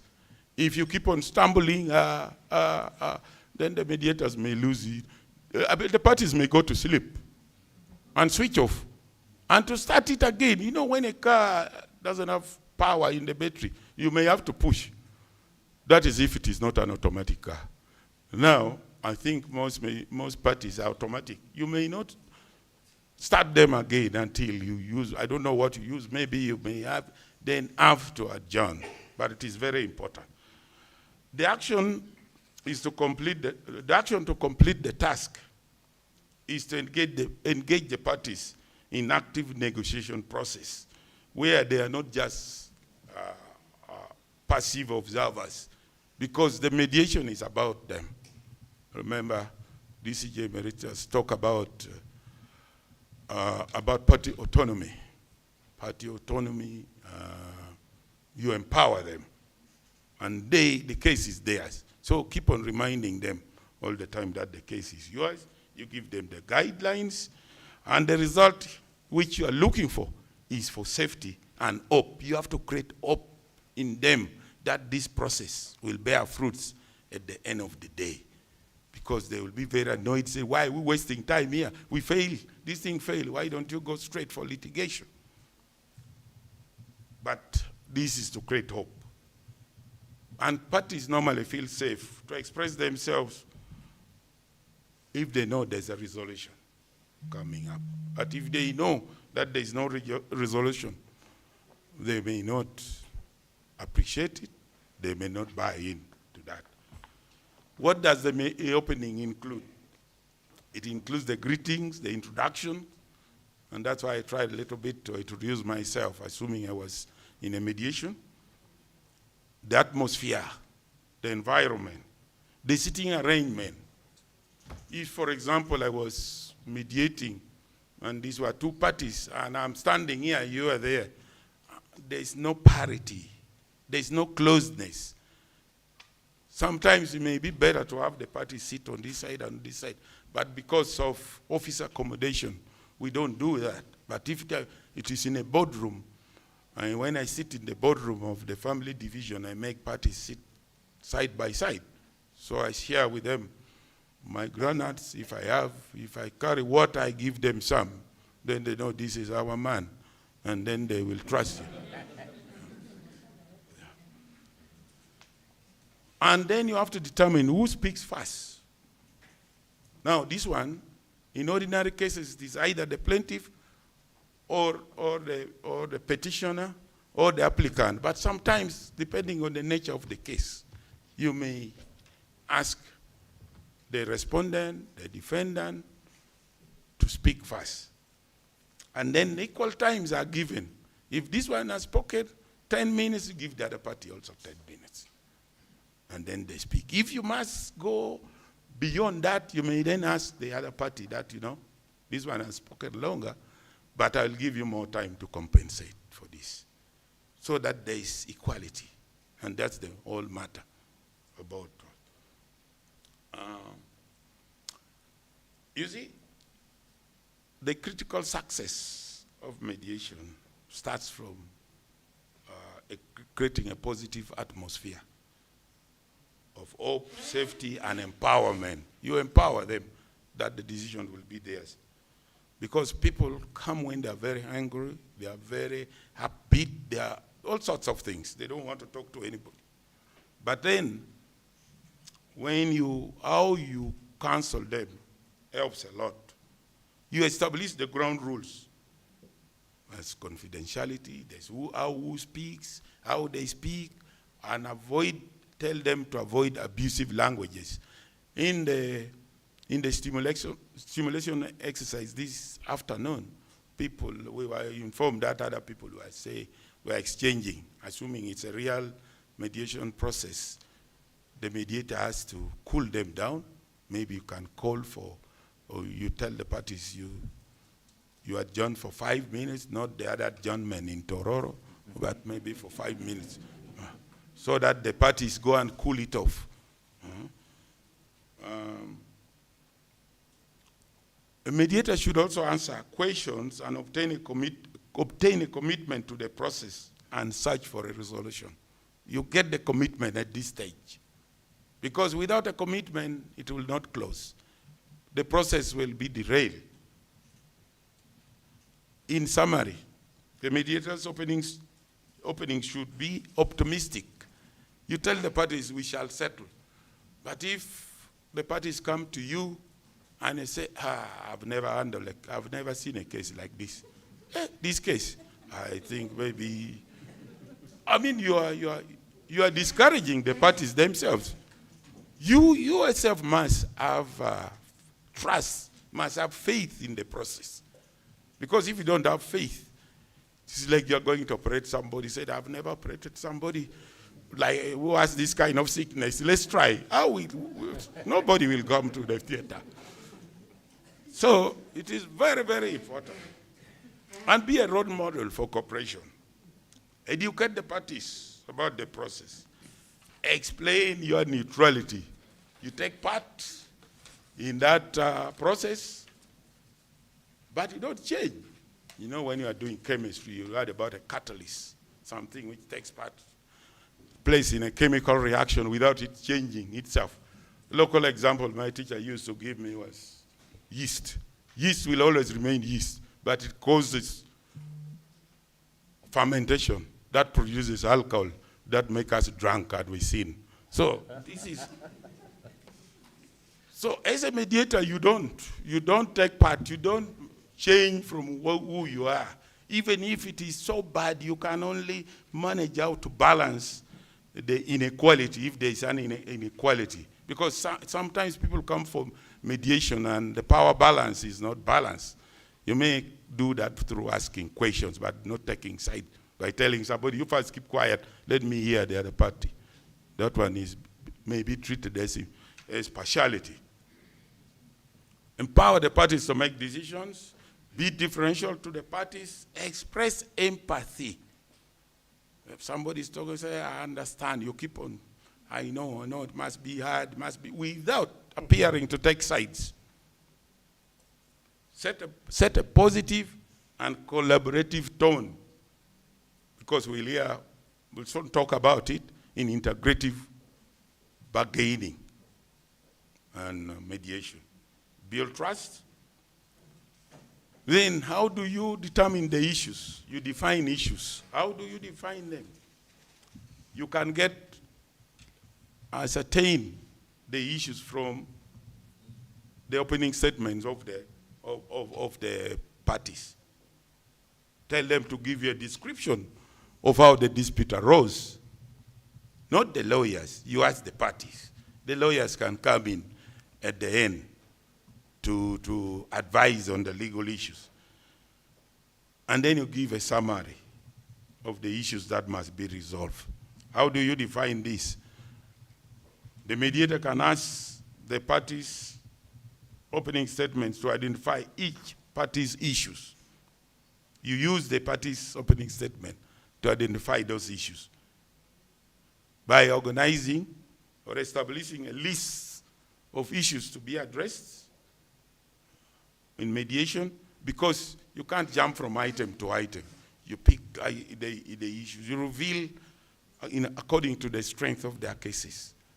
Maybe you start with the easier one, or you don't start with the ones that will lead the parties to fighting straight away. You start with if you start with the most difficult question, you may not have a mediation settled.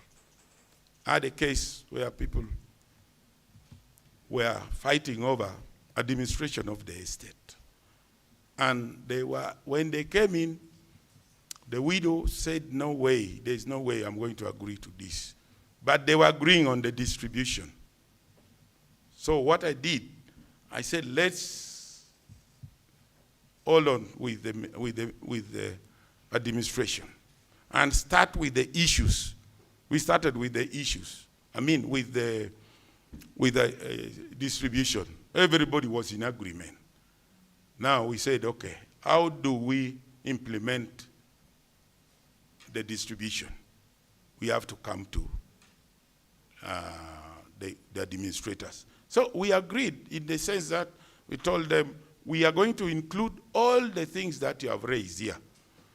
How your property will be safeguarded, how this one will be distributed, that nobody, after this, nobody will again claim the properties that has been distributed to the other family. And in the end, they became very happy. The lady came to thank me, all the beneficiaries came to thank me. And we settled by starting with the easier one. And during the process, force the parties to address the issues. That's how you can tease out the issues. Let them address the issues that are there. And then you contrast the opposing viewpoints and identify where the parties agree and where they don't agree. And that allows the parties to feel that they have had their day in court. When you have had both cases, what strategies do you use in defining these issues? You create a list, you write them down. The parties will know that the list has been created, even their issues have been added there, and make it inclusive. There may be illogical issues that they want to bring. You put it there, say you agree with them. It will cool everybody down. Then you reframe issues in a manner that creates potential for positive discussion and resolution. Issues are normally positive. Interests are positive. When you start having negative, because interests can't be negative. When you say, for example, I want a revenge, no. You tell the party, no, what actually you need, you want justice. Is that clear? And then the fellow say, yes, actually I want justice. But ordinarily, in their minds, they'll think revenge, which would be justice. But then you turn it from a negative to a positive so that people understand. And at every stage, you keep on asking them whether they are with you so that you know actually whether they are with you. Even you will see how enthusiastic they are if you are on the right track. Confirm that all the concerns are on your list. Then you set the agenda and prioritize them. I've already talked about that. You have the method of ordering, which I've already talked about, because I'm moving I want to move at a supersonic speed. And when you're closing that session, that stage, you again you commend and thank the parties for making the first step in the right direction. Because now you know the issues, you know the interests, you have teased it out from what is at stake. Now, stage 3 is communication. The task at this stage is to allow the parties an opportunity to explain the positions both in front of each other and in private meetings with the mediator in caucus. You allow them to explain in a sense that the other party is there, you are there, and they are also there. The action at this stage is using a series of techniques like open-ended questions followed by active feedback, which permits the mediator to listen for clues about what is driving the parties. It requires delicate questions, skillfully pause to keep the conversation moving forward while continuing to build credibility and rapport with them. The result is for the parties understanding and expression of their concerns and perspectives and feel confident. The most important thing is that they feel confident that they have to agree on. Now this brings us to the question of what is communication. The purpose of communication is to hear the sound of your voices, but to give information, to know what the other party is feeling about the whole matter. And mediation relies a lot on communication. It is the cornerstone of mediation. Communication, not just any communication, effective communication. Effective communication in mediation is more than just exchanging information. It means communicating correctly, depending on the circumstances and what is before you. It is about understanding the emotions. There's a lot of emotions in mediation, emotions that come up, intentions and the underlying concerns. Those are interests and values, concerns. Those are interests and values of each party. People come to mediation with their values. They want certain things to be done with their interests. So don't look at the surface. Why?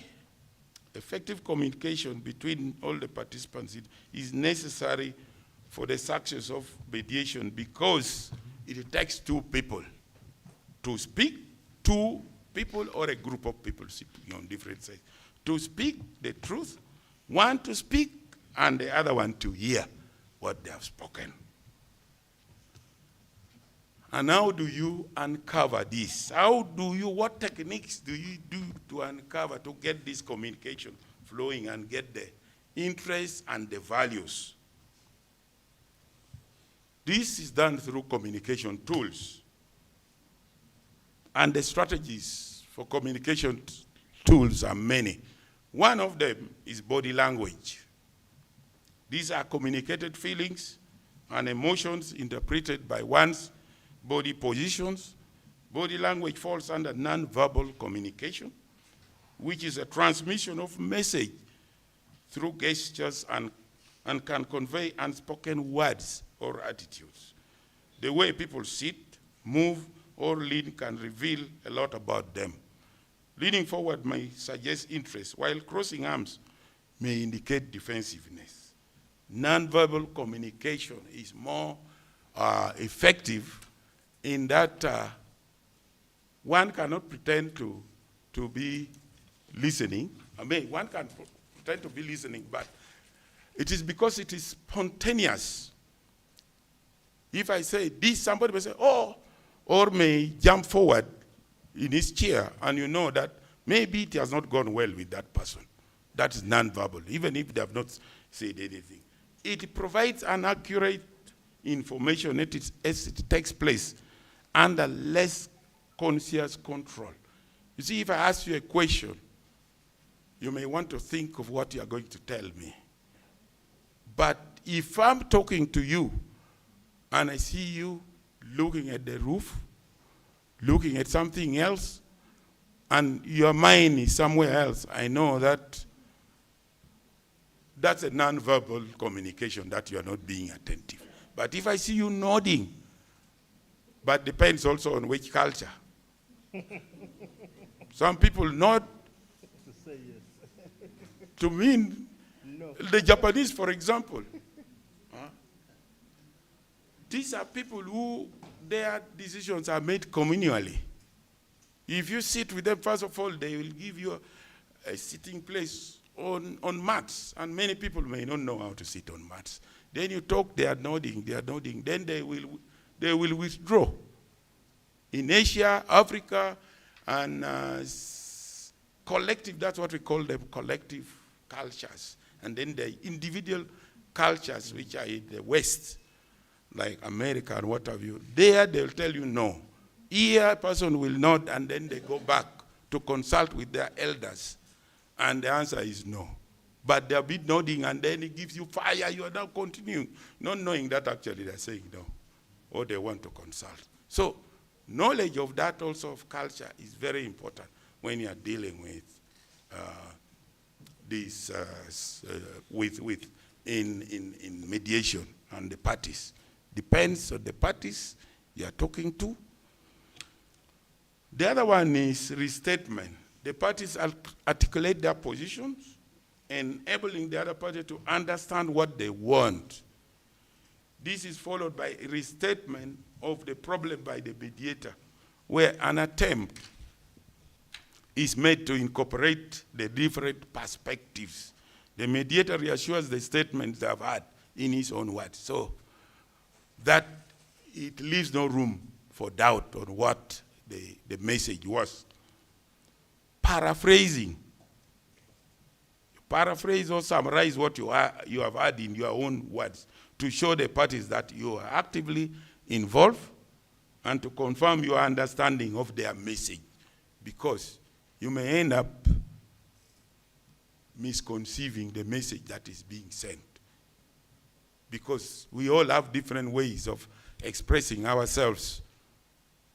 Somebody may say something and then you misinterpret, well, yet they are meaning different things. We shall talk about that one later. Summarizing, these are all tools that you use to uncover interest.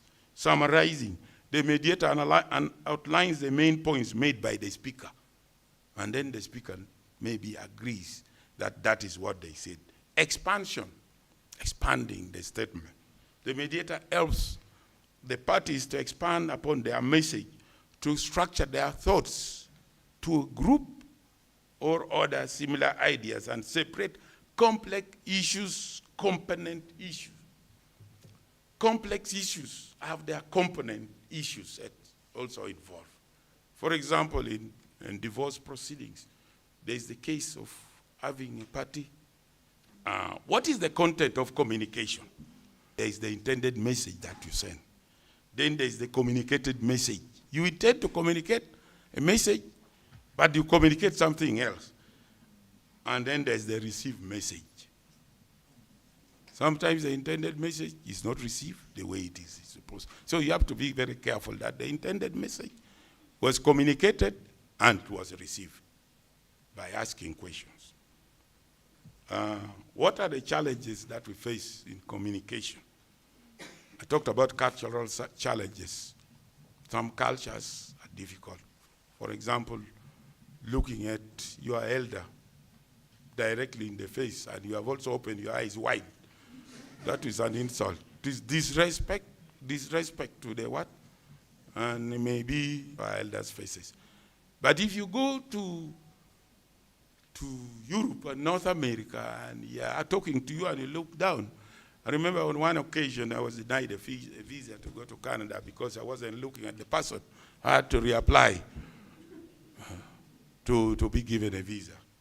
So they take it as lying. So when you're looking at somebody's face, you also look at them carefully, not overlook, whatever it means.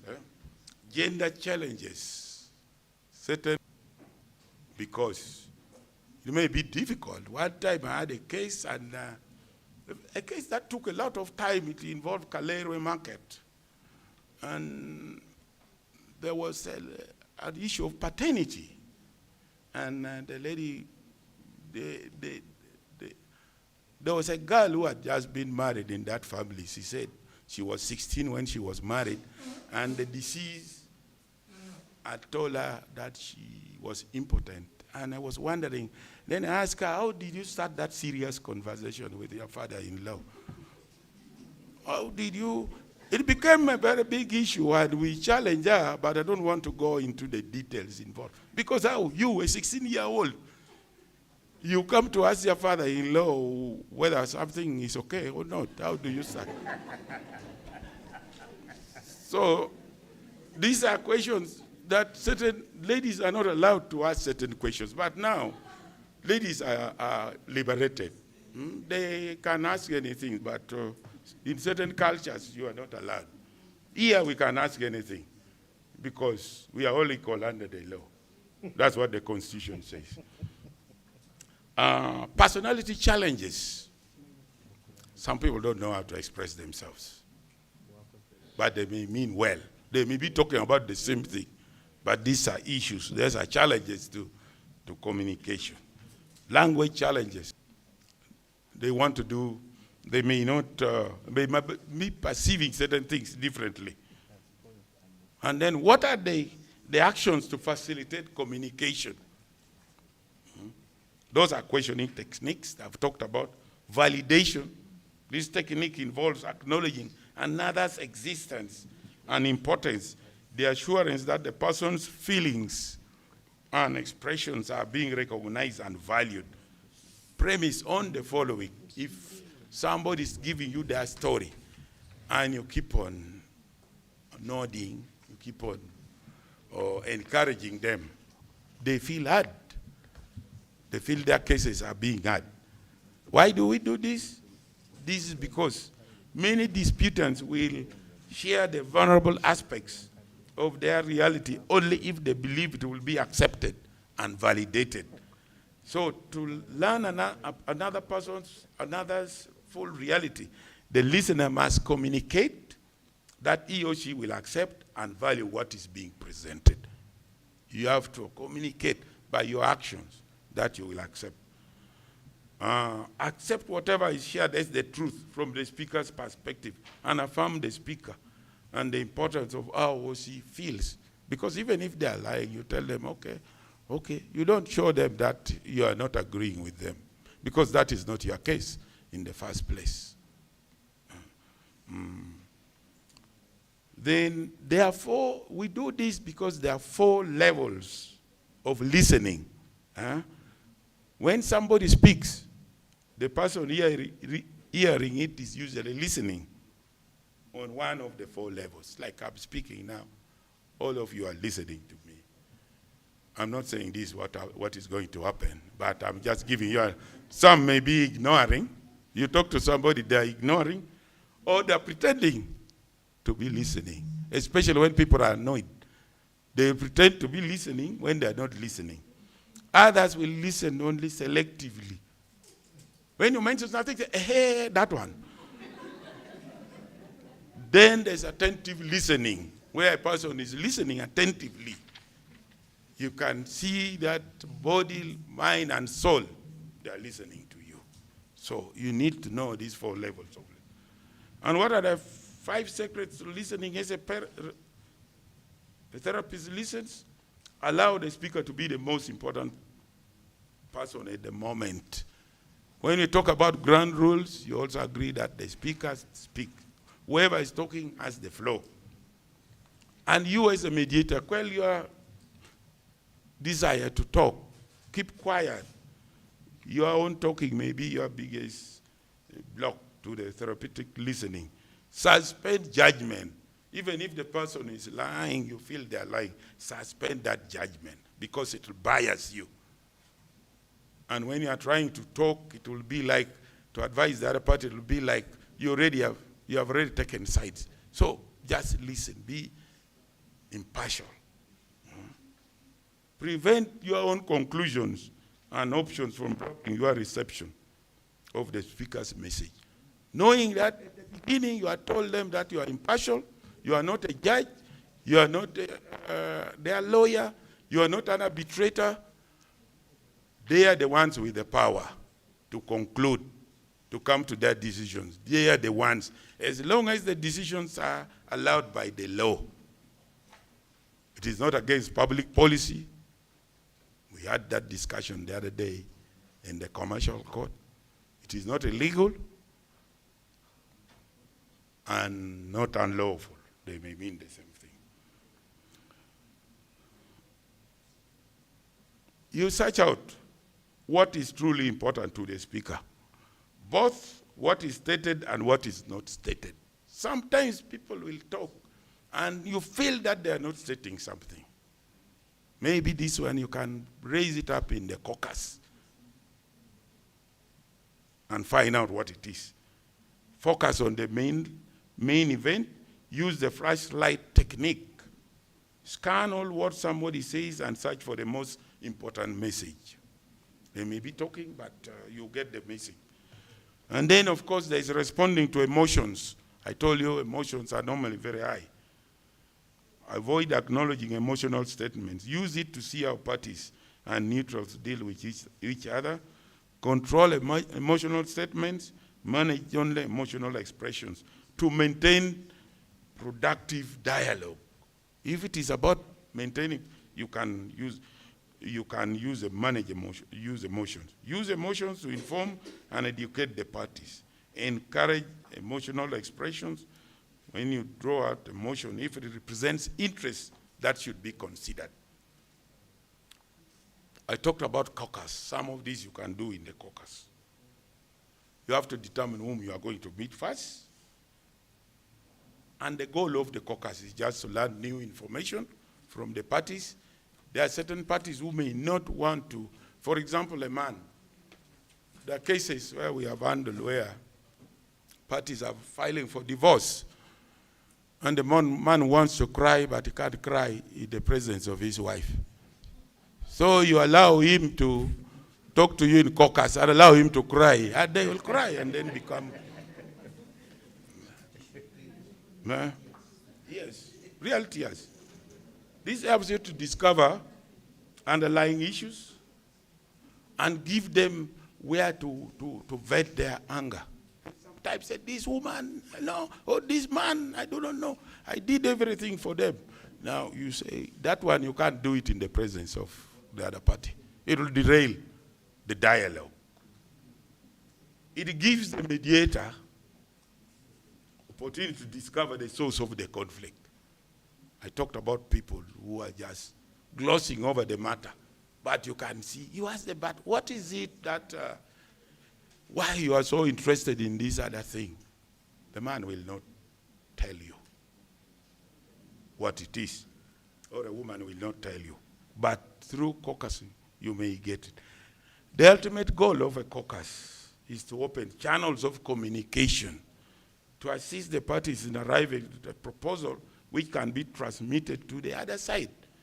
Because they may want a certain amount, they may be ready to accept a certain figure, but they don't want to admit in the presence of the other party. I had one where the matter was, I think, 2.5 billion. And the man was ready to accept 150 billion. And we tried to talk about it, and in the end, the woman had agreed to give him 150 million, and actually he had agreed to take it. But he was playing big and walking with a swag because he didn't want his wife to know that he was a weakling. You know, Trump keep on talking about. Yes. I'm sorry, we are enjoying the presentation. Time, I was just cautioning that you had an extra 5 minutes. Oh, 5 minutes? Oh. Yes, please. Yeah. Okay, let me wrap it up very, very fast. Because I was giving examples, because some of these things you can get them better through examples. Once this fourth stage communication is finished, you again thank the parties for coming to this level, because now you know what the parties now want. Stage 4 is negotiation. This is another big topic. I don't know how I can summarize it in 5 minutes. But here the mediator's primary goal is to build momentum and keep the negotiation going. And the task is to begin the bargaining dance. I talked about the bargaining dance. There is no any other dance that you can think of. Kwasha, kwasha, or what, but it is the pricing. We say, I give you this main house, and you take the smaller. I said, no, if you are giving me the main house, you add me 10 million. Or I take the vehicle, I take this. Or buying a vehicle and buying and selling a vehicle. You start with 10 million, then maybe you reach midpoint. And in distributive mediation, that one comes at midpoint. Distributive or competitive bargaining is where the parties have positions. They are talking about themselves. And normally, in mediation, it starts with positional bargaining. Either I want this or that. Then you have to bring them down to the equilibrium and then give them, maybe lead them towards integrative bargaining. This is where people bargain collectively. Okay, and this is where we expand the pie. It is not that the size will increase. The example I like giving is about an orange that was shared. And in that orange, one of the boys wanted just the rind, the cover, to do the icing on his cake, and the other one wanted the fruit to squeeze to give the teammates. So there was one orange.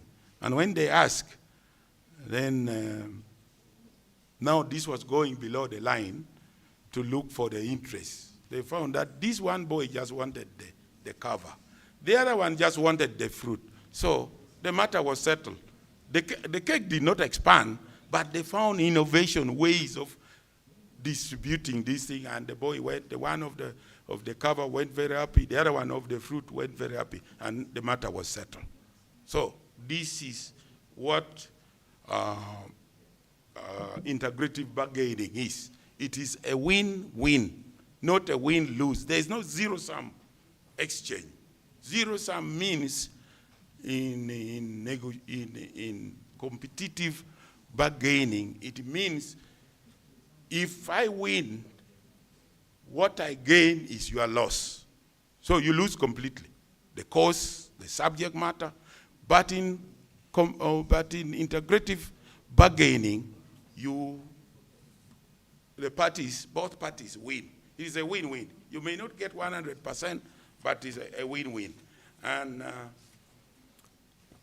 in integrative bargaining, you are hard on the substance, but easy on the people. You distinguish interests from issues.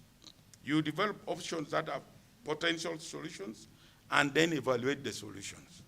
And when you have come this far and the parties have understood you, because it is a collaborative approach, the people are on one side and the issues are on one side. But in competitive bargaining, parties are on different sides. Either you take this or you take the other one. If you remember those statements in Makere, either we win or they lose. So that kind of thing. Now, at this stage again, thank the parties. And now you go to stage 5. Now you are ready, the parties know what they want. There is flexibility. People have now bet and agreed this. The last stage is to finalize the agreement. The action at this stage is to work on the paperwork involved in making the settlement. Previous speakers before me have already mentioned. The result is for both parties to make an informed decision. They often know that this is what we are coming for. The drafting process can then begin. Unlike previous speakers before me, once you have begun drafting, you don't stop. You encourage. I remember when most international conventions were signed around 3, 4 a.m. The Geneva Convention took the longest time to draft. And even then, they failed to define what armed conflict is. If you look for armed conflict, there is no definition the world over on what armed conflict are. When we are drafting the Convention on Internally Displaced Persons, the Kampala Convention in Addis, we would go up to 5 a.m. in the morning. We have done, the whole day we have done maybe 3 or 2 articles. But we manage, because at that time people are tired. You commit them. You commit them. That's what we used to do in Arusha. We will sit up to 5. There's a day we sat up to 5. I just went to the hotel, bathed, and I was coming. But we had signed.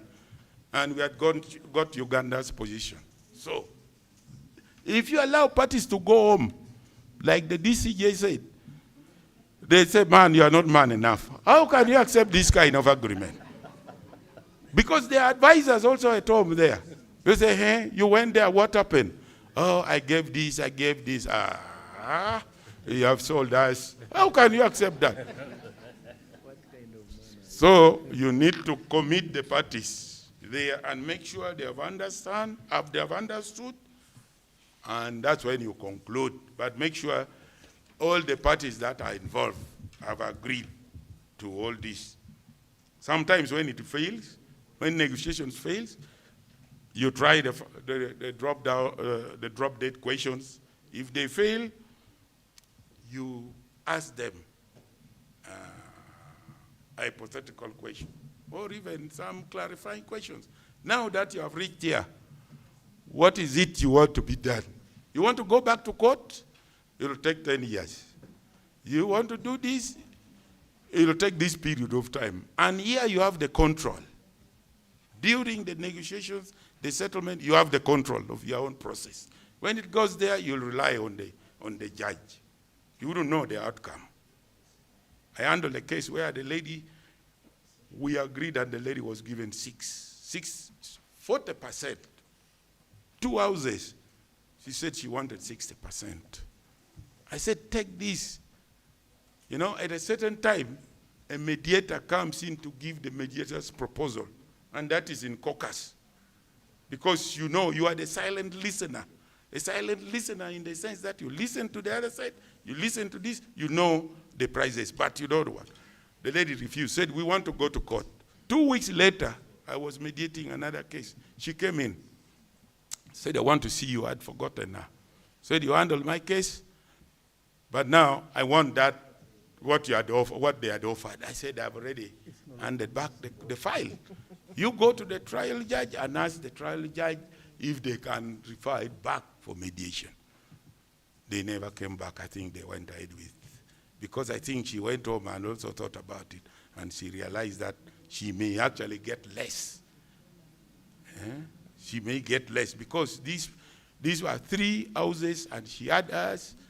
The second, and also she wasn't married. She had one. The other one, the second woman also had one, and the third one. Now the second woman had given us to this other lady, but she even wanted the other one. I said that we had a discussion with the lawyer. We had our own caucus with the lawyers to go the legals to do an evaluation. I didn't go for evaluation. I was talking about facilitative. This one I was talking about facilitative mediation, not evaluative mediation. I look at that case. I asked the lawyer. I said, now you tell me the strength of your case. How do you want to convince a judge that they gave you these 2 houses, you want the third one, so that you have all the 3 houses in your custody? You have 2 children. The others have, one has 3, the other one also has 3. I don't know. The matter is continuing in court. So, one other thing is when you are discussing, my Lord Chair, just winding up, I'm on the last page. Sometimes you agree on certain issues. What we normally do, we agree on those ones, and then we remain. Sometimes the custody issue fails completely, especially when the terms are very, very difficult. And then you enter at least a partial judgment, so that when it goes back to court, the trial judge has now 1 issue only to conclude, other than 6 issues or so. So that's sometimes what we do. And when you reach the agreement, you make sure they sign, you explain to them. Let me give you one example. I think it was Principal Judge Emeritus who raised this issue. But then what happens after the settlement? There's a case where somebody had property belonging to the family. He was a brother to the deceased. And the family are in the UK. And they were not talking. The children were not talking. Everybody wasn't talking. So when they came, we had caucus with the family. And in that meeting, they are calling him, that man. I said, no, this is your uncle. And for you, the widow, this is your brother-in-law. So I talked to this man. I said, the man left a will, leaving this property for his wife and her children. Why are you clinging on to this property in caucus? I said, you have seen the animosity. Why don't you give this property to this lady? He said, actually, I can't give. So I had a caucus. Again, I told him to get out. Then I had a caucus with, it was on Zoom, with the lady and her children.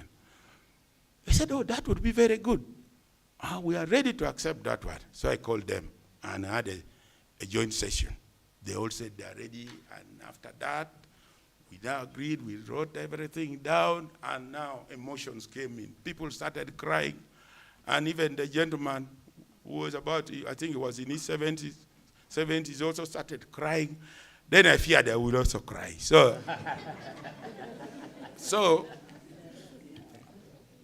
we concluded on that note. And they all wanted to talk to me and thank me and what have you.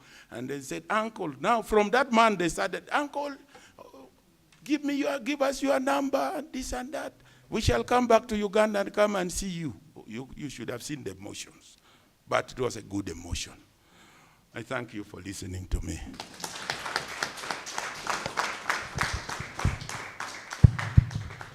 I think we should give Solicitor General Emeritus Mr. Toke bigger clap than that. I think the last takeaway you've had is make sure that you don't cry after you mediate people, if you're a mediator. So we shall go straight into the plenary. I would request somebody, I think from JTI, to advise on the timelines for the next presentations. I don't know if it is Her Worship Lillian or somebody. I need advice here. So as she comes over to advise me, any questions, any additions, any subtractions, constructive, I mean, are welcome.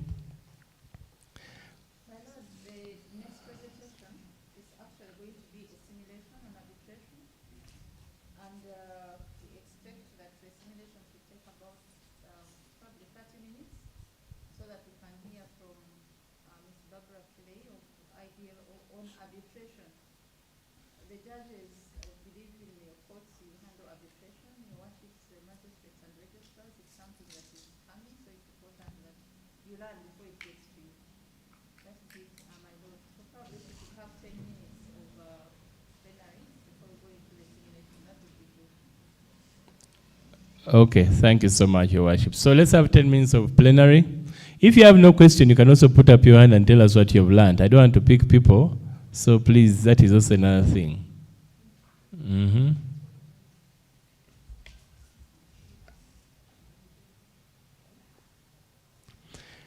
What I have understood is that I think they laid down the STAR approach, and the presenter told us that they studied this for a whole 9 months. So it was trying to unpack this in a few minutes' time. 1 year. So this is a 1 year's training that was being unpacked in 40 minutes. But because you've been given the brief, the stages, you've even been told the person who formulated the stages, sorry, the acronym there, STAR. So you can also go and Google. You are allowed to use Google to learn more about the STAR approach.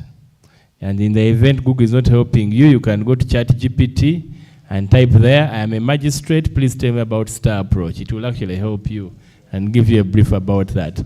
The idea here is to ignite some excitement in you and know that these things are doable and get something to do so that you can go and do self-learning in that regard. So if there is no question, in the interest of time, we can, I think, go to the next part. Yes, okay, we have a question. Yes, Your Worship. And let's clap for her, at least she's bold enough to ask a question. Thank you so much, my Lord. Mr. Atoke, thank you so much. Mine is not a question. Actually, it is a comment or probably something I thought about. As Mr. Atoke was having a discussion, he talked about being empathetic, but without taking either sides. And I simulate that with his last comment or last story, where all the parties were crying, and he was also fearing that he would also join in the crying. I'm coming at this point, sometimes it gets to us as a person. These issues may be, it may be related to you as a person in your private life. So I don't know, when we talk about being empathetic without taking sides, but here is a mediation hearing that is taking place between a man and a woman. And probably at my home, I'm also facing similar circumstances. Yes, I take cognizance of the fact that we were told that once we notice that we may have an interest of sorts, we step down. But it may not have happened to me before, but I'm seeing something that may come in the future, in the near future, in the next future. I'm seeing the situation unfolding slowly by slowly at my home. And as I handle this mediation, I'm being empathetic, but at the same time, I'm thinking about what may happen at my home. I don't know, maybe we need some kind of consolation somewhere, somehow. Thank you. I think, first of all, let's clap for her worship. What her worship I think is highlighting, but not saying it in a very direct manner. Sometimes you might have work-related stress. You are a woman, you make your money, the money is there, you take it home, the man is buying all the properties in his names, but you're a very nice wife at home. Now you're mediating a case of a person who was powerful, and they are chasing her away because the man died. She's saying, I contributed to these buildings. It is even me who contributed the money for the plot. I got a loan. And you're visualizing yourself, her worship here, after receiving your enhanced salary under the administration of Judiciary Act, and you take it home and the man buys in his name because you're respectful of the family society. I think that is what, I think I heard the presenters here talking about culture and being mindful of that. But maybe since I have people of a higher, who have the faculty here and people with my bosses are here, they may share much more. These are realities. Yes, my Lord, DCG Emeritus. I think emotions are real in mediations. And the mediator's role in any mediation is keep calm and cool down the parties. In one of the cases I was handling, there was a family dispute. And when we came to properties, the demand basically was that the deceased had a number of wives. My advice to young people, one wife is enough.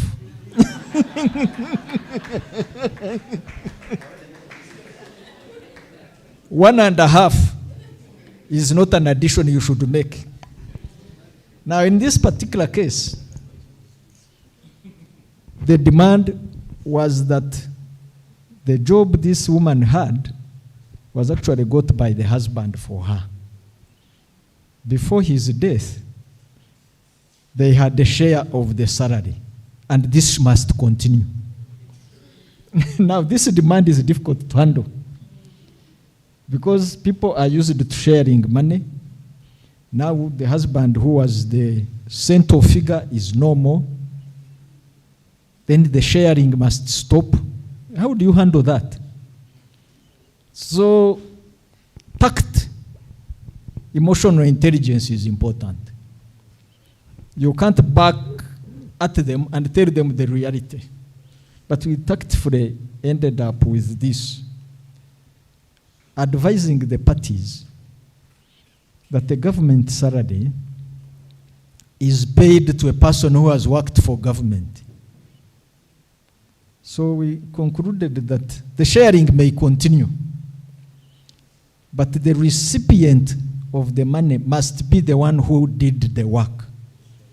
After that, they can go and share. I am not concerned, but it must come from her.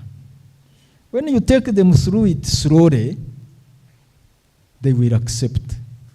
If you started by saying, but this girl is the one who worked for money, why do you want a share? You are disrupting the flow of the discussion. So for emotions, take it slowly. Help parties, help yourself not to go emotional yourself. But if you think this might be happening to my house, you are getting outside the mediator's role. So control yourself, you will control others. Thank you very much. Thank you, DCG Emeritus, I think, for that wise counsel. And if you fear it's happening and you can't control it, I'm sure the Honorable, the acting PG has heard, they might have to put up sessions. When we're having lunch, we're talking about people who don't have wills. Many of these problems come also from not having wills. There are things that we should now be doing as judicial officers. You should all be having wills. If you only have a pen, you say, I'm giving away my one pen. Such that when you're mediating people, you're not seeing the problem coming to your family in the future. That in the event I now go right now, what happens? So I think we shall stop here and we go to the next part. We are informed is a session.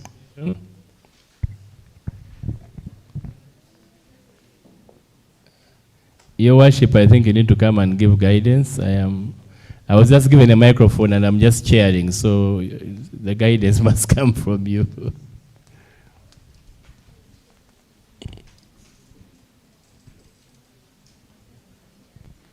How is this supposed to happen? Do we get somebody to read it? Do we?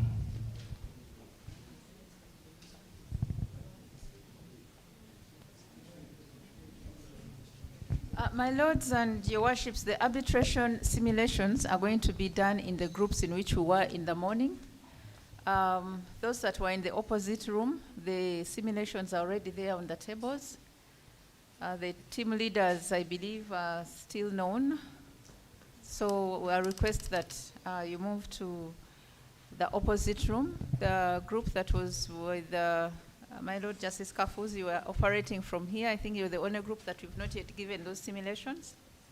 So you're going to assemble to where you are to have those simulations. I'm requesting that you move with your notebooks, please, so that you're able to take notes. So once we go there, we are there for how many minutes and come back to 30 present? minutes. You're there for 30 minutes. Okay. So according to my watch here, it is 4:50. Back here at 5:20 exact. 17 hours, 20 minutes. 17:20 should be back here. Yeah.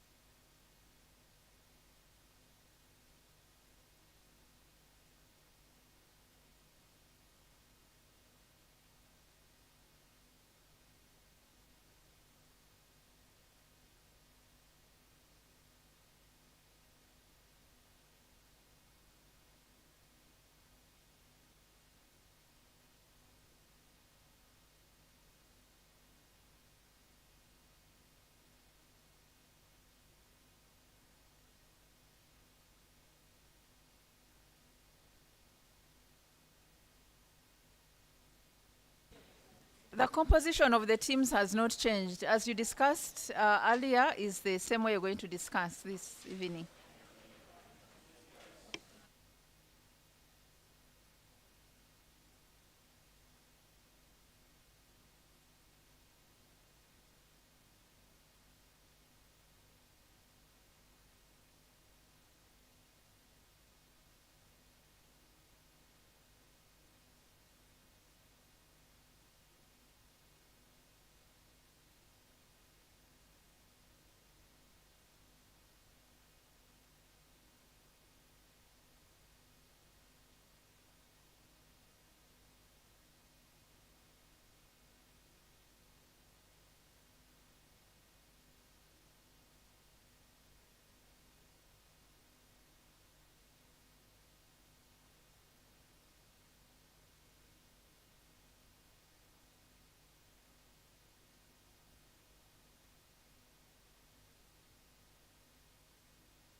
The online. Online.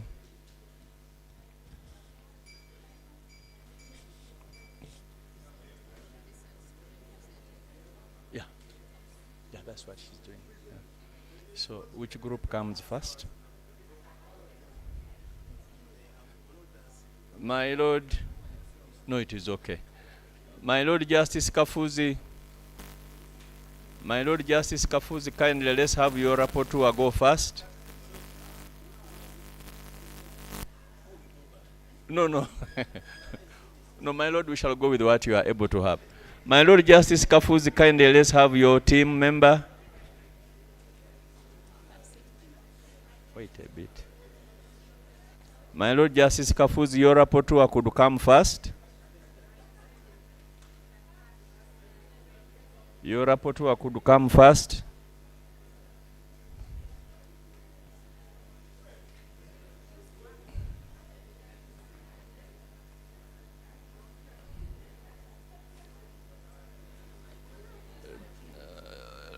Senior Resident Judge Mbarara, kindly help us chair the session.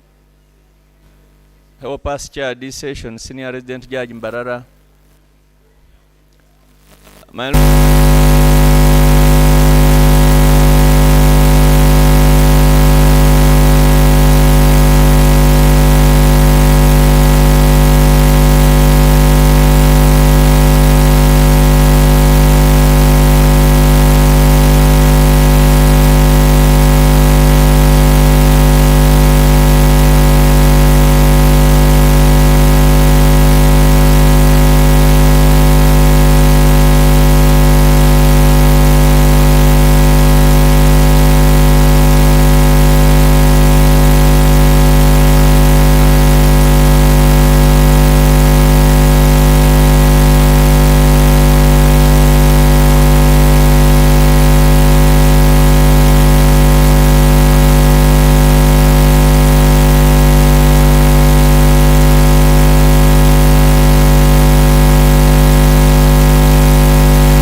jurisdiction, including ruling on any objections with respect to the existence of an arbitration agreement. The second question was, how should the court assess the validity of the arbitration clause? In our group, we looked at this question in light of the standards or the basis of validity of an arbitration clause when a High Court judge is reviewing this arbitration clause.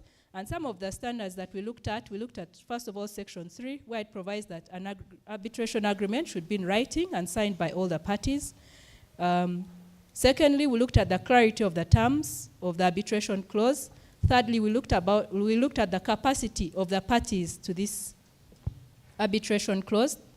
Fourthly, we looked at the validity of the arbitration clause under the law to which the parties have subjected it. In this case, we are looking at the laws of Uganda, which these companies have used when they were contracting. And then we looked at the fifth was notice on the appointment of an arbitrator of arbitral proceedings. We also looked at the ability of the party to present their case.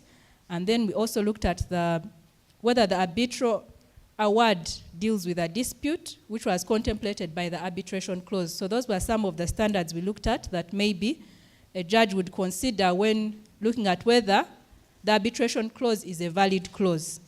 Then on the next question, which was about bias and disclosure, we agree with the previous groups that Section 12(1) of the Act provides that an arbitral award which was procured by corruption or fraud or undue means, or if there is evidence of partiality or corruption, can be set aside by the High Court.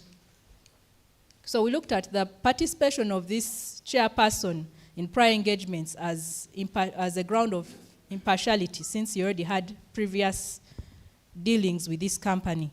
On the next question on public policy and fraud, whether the allegations of fraud can justify setting aside an arbitral award, we agree with the previous groups under Section 34(2)(6), where it says that an arbitral award can be set aside if it was procured by corruption or fraud or undue means, or if there was evident partiality or corruption in one or more of the arbitrators. On the next question, which was about if the award is not set aside, how it can be enforced under the law, and if GES seeks enforcement in Kenya or UK, how it can be enforced if it's possible to be enforced. And in our group, we agreed that this award can actually be enforced in Kenya or UK only if they are member states of the New York Convention on the Recognition and Enforcement of Foreign Arbitral Awards. When you look at the Act, when you Google it, it has a list of member states. And among the member states, we have Kenya, Uganda, and the UK. They're all signatories to the convention. So if it's about enforcement, then there is a likelihood that GES would be able to enforce if the arbitral agreement provides for the same enforcement outside of Uganda. And then within our local laws, Section 35 to 43 provide for how the enforcement of this award would be done. And it looks, the Act provides that it will be considered as a binding decree of the court in member states of the convention. Thank you. Thank you so much. I think let's clap for her. At this juncture, I would like to invite our next presenter. The next presenter was allocated 20 minutes to present on the topic of arbitration, approach to adjudicating arbitration clauses. So I'm honored to invite Ms. Barbara Kiley to come to present online. IT could help us to ensure that we can hear her properly.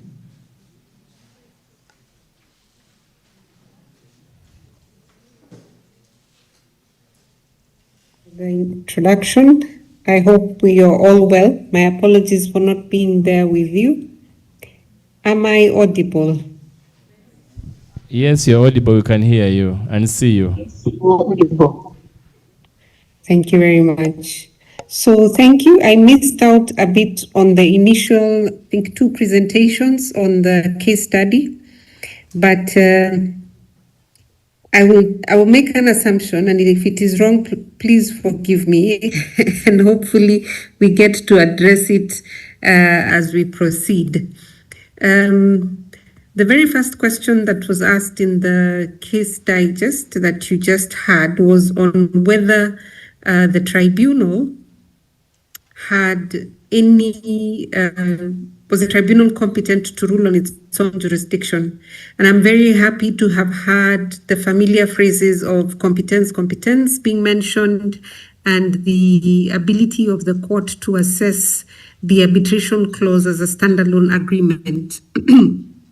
Globally, it is accepted that the arbitration clause stands as a contract by itself, what we call the separability principle. This means that as judicial officers and judges, then you're required by practice to review the arbitration clause on its own and to be able to determine whether it can stand the test of time as a complete agreement in itself. And when doing so, there are certain questions that you would ask, especially if the matter has been brought to you, to determine whether or not the arbitration clause is valid. So the very first one, of course, would be the existence and validity of the arbitration agreement. Here, reference to the contract itself would be sufficient enough for you to determine whether there was a valid arbitration agreement, because then there will be a citation, like it has been in this particular case, that says any dispute arising out of the contract shall be referred to arbitration. The second element that would then be looked at would be whether the dispute falls within the scope of the arbitration clause. So after determining that there's an actual arbitration clause, the second issue to determine is whether the dispute falls within the scope of the arbitration clause. Now, as you can read from the arbitration clause that was drafted by the team for Kampala and GES, it indicates that any dispute arising out of or in connection with this contract shall be finally settled under the rules of arbitration of the Center for Arbitration and Dispute Resolution, CADA, seated in Kampala, Uganda.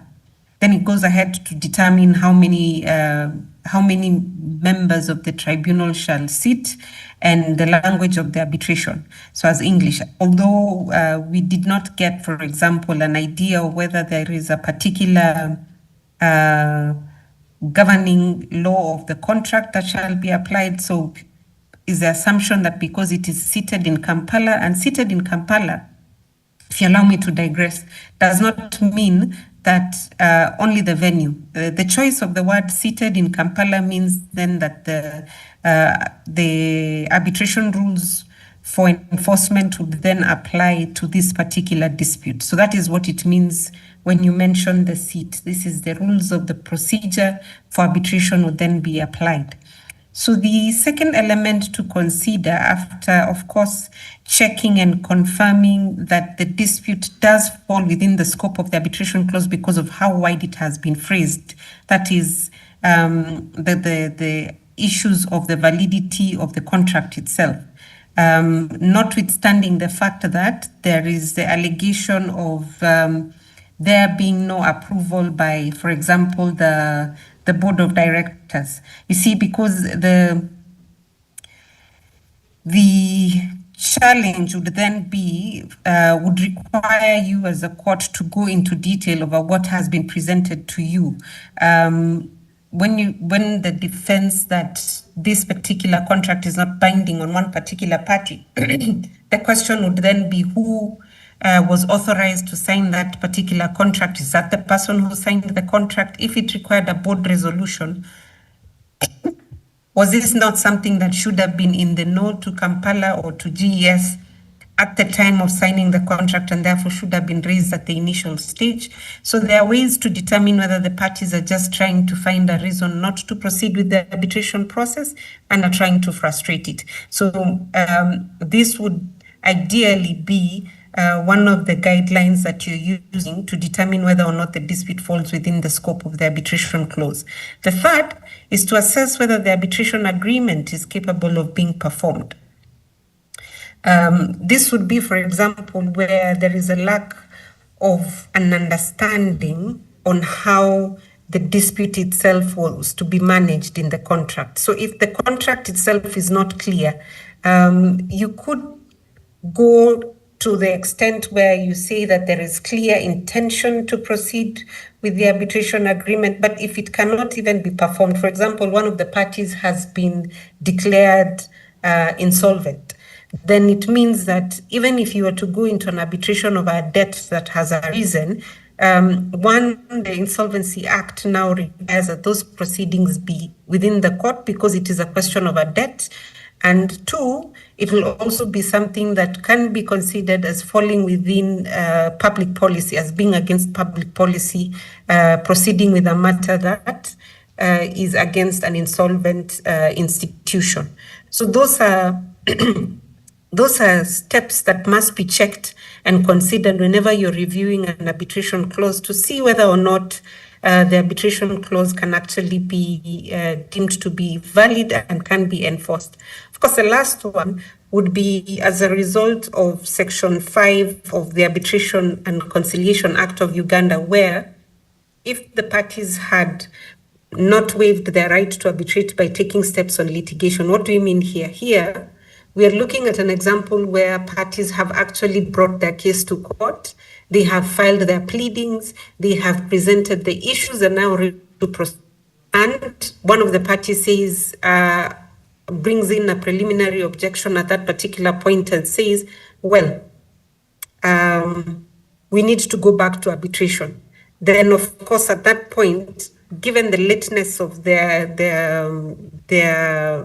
preliminary objection, it would be wise for the court to note that this could be a means of delaying the case from being heard, because this has always been in their knowledge. It is not a new finding, or it is not something that they had not been aware of. So when parties have proceeded significantly in the proceedings before a court, then you would be deemed under Section 5 to have waived your right to proceed with arbitration. However, considering that the Arbitration Act still gives the court the right to refer matters back to arbitration, nothing stops the court from determining that for this particular dispute, you're better off having it handled in an arbitration process. I think one of the cases, and I'm not sure if there is another case that has come up that has changed that particular provision in Uganda, would be the one for Uganda Electricity Transmission versus Kilembe Mines. I think in that particular matter, the court did find that the defendant had waived its right to arbitrate by actively participating in litigation without raising the arbitration clause until late in the proceedings. So that is normally what you would look at, those four elements, when you're trying to determine if the arbitration clause is valid and effective. Now, the second question was on the tribunal's bias and disclosure, their inability to disclose. You will find that nowadays, especially in international commercial arbitration, and some now, especially in the domestic arbitration, they are adding on, especially when you are starting the arbitration process. We have, just the same way today you have heard about procedural orders in mediation, the order number 1, even in arbitration, there is a procedural order number 1. In this procedural order number 1, you agree on the processes, especially if the arbitration is being not administered by an institution, which means that the parties are free to determine their own process. You can actually add on to the International Bar Association's guidelines for party representatives and arbitrators. And this one especially gives clear guidance on what to do, what to disclose, how to disclose it, when to disclose it, and how to proceed after disclosing it. For example, it operates like the traffic light. So it adopts the green, amber, and what's the last color? Red. Am I getting them correct, or my color blindness has gone into a lot of colors? So if it is green, it means you disclose and you can proceed. For example, 90% of lawyers would have interacted with each other either at the law school, that is either at FDC in this regard, or in the university. So that doesn't mean that you would not be impartial or independent. It just means you have a relationship. So it is good to disclose. What would be read that means you must disclose and stop, for example, is if one of the parties is related to you or has relation to your spouse, then in such a case, that would really not be a situation where you're likely to proceed. In one of the cases against an arbitrator in Kenya that was successful was where the arbitrator and one of the counsel were so close that they would participate in each other's personal function. And the court said that it would be very hard to see that justice had actually been done, because then the consanguinity or the relationship closeness between the arbitrator and the counsel was too close.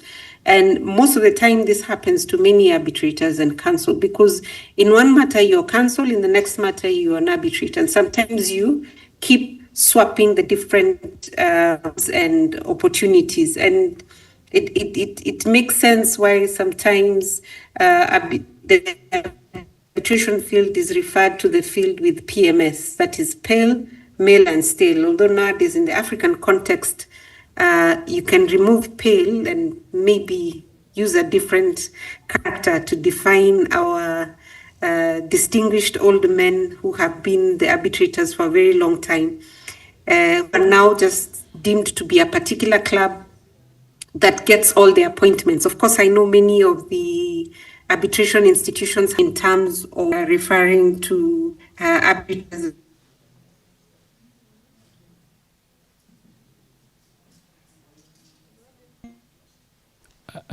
or that the arbitrator was definitely biased by continuing their participation in that. So we are hopeful that as we continue with these discussions on arbitration, we will continue to improve the continued veracity of awards that are coming out as being seen as valid and of course that are operable in the sense that they cannot be waived for failure of observing the degrees of independence and impartiality. So when this is being checked, of course, and my apologies because I'm trying to rush to keep in with the 20 minutes. It is important then that the arbitrator at all points discloses and informs the parties of their independence or lack thereof, or their relationship with the different parties, and records it and keeps it as a record of keep detailed notes of the proceedings unless the parties have waived that right. So that can only happen if the parties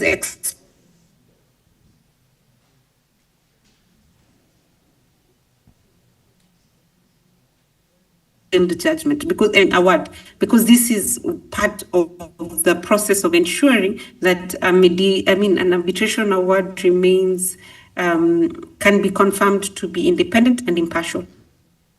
The third question was on the ability, or rather, on public policy and fraud.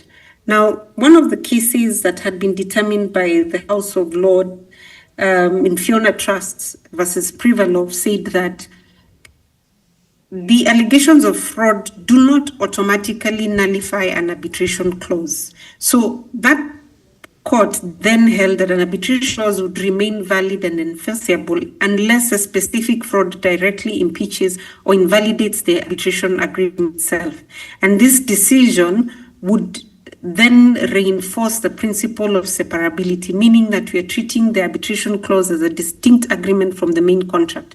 So in this case, you'd have to look at fraud with from two perspectives. One, does the fraud nullify the arbitration clause itself, in that when it was being drafted, it was procured in a manner that showcased clearly that there was fraud involved. And remember, the test for fraud is usually quite high and does not, I think it's not on a balance of probabilities. You have to prove it beyond reasonable doubt. So that then is a test and must be applied not just to the arbitration clause in itself, but then when you're trying to implicate or to impute fraud onto the arbitration award during the setting aside or refusal for recognition.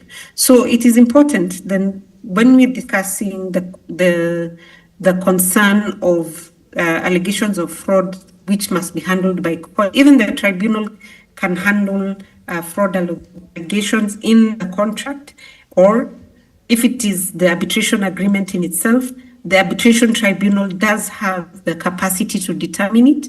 The court, in reviewing it, of course, would look at what the tribunal has reviewed in attempting to set it aside. But then you cannot run to court, especially under the Ugandan Act. You cannot run to court simply to say that there is fraud, and therefore the proceedings under the arbitration award, under the Arbitration Act, should be stayed until the determination on fraud is made. Because at the end of the day, these are part of the powers under competence, where the tribunal is expected to determine to determine a challenge to itself and to determine whether or not the dispute is valid before it. Now, I think the last question, which I would like to deal more definitively with, is on the concern of setting aside.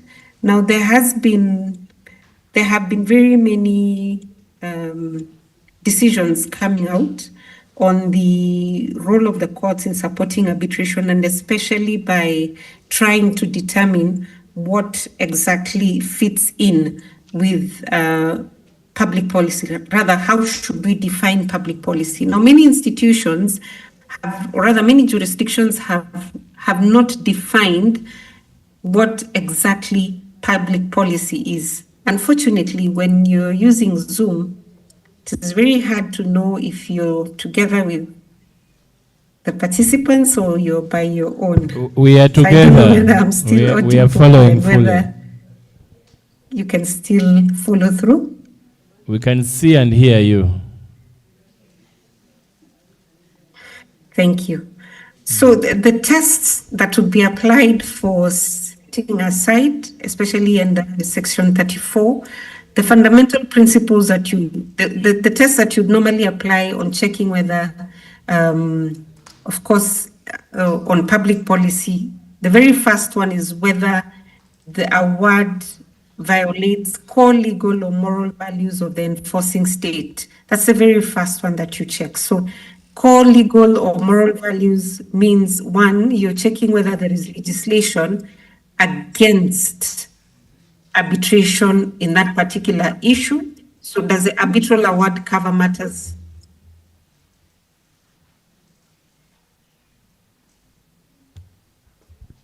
Hello? Hello? We can... I see I'm asked to start my video.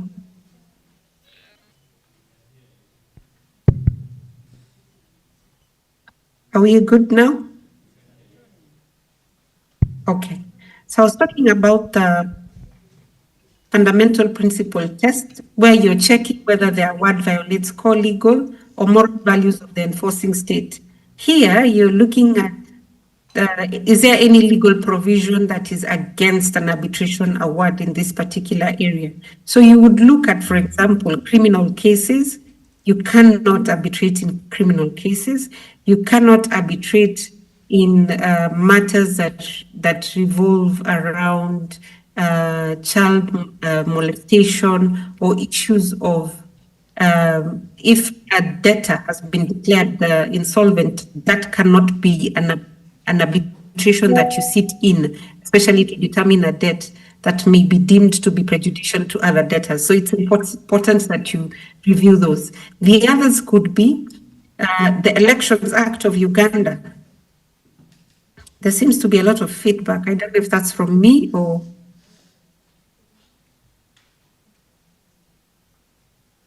So as I was saying, the Election Act of Uganda requires that election petitions go before court. So you can imagine if the parties that are disputing the results of the presidential election decide to arbitrate that matter, then that is definitely against public policy in Uganda, and that arbitral award cannot be enforced or recognized. And there is a question of the due process. Was the award obtained through a process that denied a party a fair hearing? So basically here we're going back to our principles of natural justice, which require that each party must be given an opportunity to be heard. One cannot sit as a judge in their own case, such principles. So you need to, as judicial officers and judges, those are the questions that would be brought to you when you're determining Section 34. And I think the decision by Justice Mubiru, and there is another one that has just come out that determines the context in the application of public policy then makes sense, because you have to check through all these particular steps to be able to tell whether it infringes on public policy or not. The third test that has been applied is in whether the enforcement would result in the recognition of an illegal act or contract. I'd give an example. The Kenyan Central Bank had in 2012 declared that cryptocurrency is an illegal tender in Uganda. So therefore, in any arbitration agreement that would then constitute that then had consideration being done in the form of cryptocurrency, at that time, that would be against the public policy of Kenya, because then that would not have been allowed. Or, for example, if you have restrictions on foreign currency like some countries do, if you have an arbitral award that is in a foreign currency against the Foreign Currency Act, that would be deemed to be against the public policy. So these are the issues that would have to be checked when you're determining or when you're trying to see if the defense raised on public policy actually stands the test of time. So you'd look at the fundamental principles, which is checking whether the award violates any legal or moral values of the enforcing state, of course. Then you'd look at the due process, natural justice principles. Have this been infringed? Were the parties given fair hearing, an opportunity to participate in the dispute? Was the arbitrator fair in the determination of the process, or did they... was there, for example, a relationship with one of the parties that was not disclosed and giving the other party an unfair advantage? Then the other test that we've mentioned, of course, is the illegality. If the enforcement would result in the recognition of an illegal act, in this case, the example of payment in cryptocurrency at a time when cryptocurrency had been declared to be illegal tender and not noticed, and not accepted by the Central Bank of Kenya. The other two tests, and these are the final two tests that then would be applied, would be the fraud or the corruption test. So here, you have to check whether the award was obtained through fraud, bribery, or corruption. Now, in these cases, and I don't know whether you recall, there's a very famous case for Kenya, World Duty Free against the government of Kenya. And in this case, the tribunal found that there was indeed bribery and corruption, and therefore there was no award issued. So you can imagine that these are tests that you as a judicial officer and judge are required to think through whenever a claim of or a defense of public policy is raised. Then the final one is a proportionality test. Now, this hasn't been applied extensively for us to be able to tell how much or how low. But it's just a question of whether the violation is serious enough to justify non-enforcement. So, for example, if, and this happens to 90% of our contracts, if in government the notice in the contract was that a particular individual in a particular ministry would be the one to receive the notice, and in the event of a dispute, there was no special procedure indicated that then brought on board the Office of the Attorney General, would that be sufficient notice or not? And would failure to adhere to the notice provisions then be a serious violation to justify non-enforcement? Fortunately, majority of the courts have said no.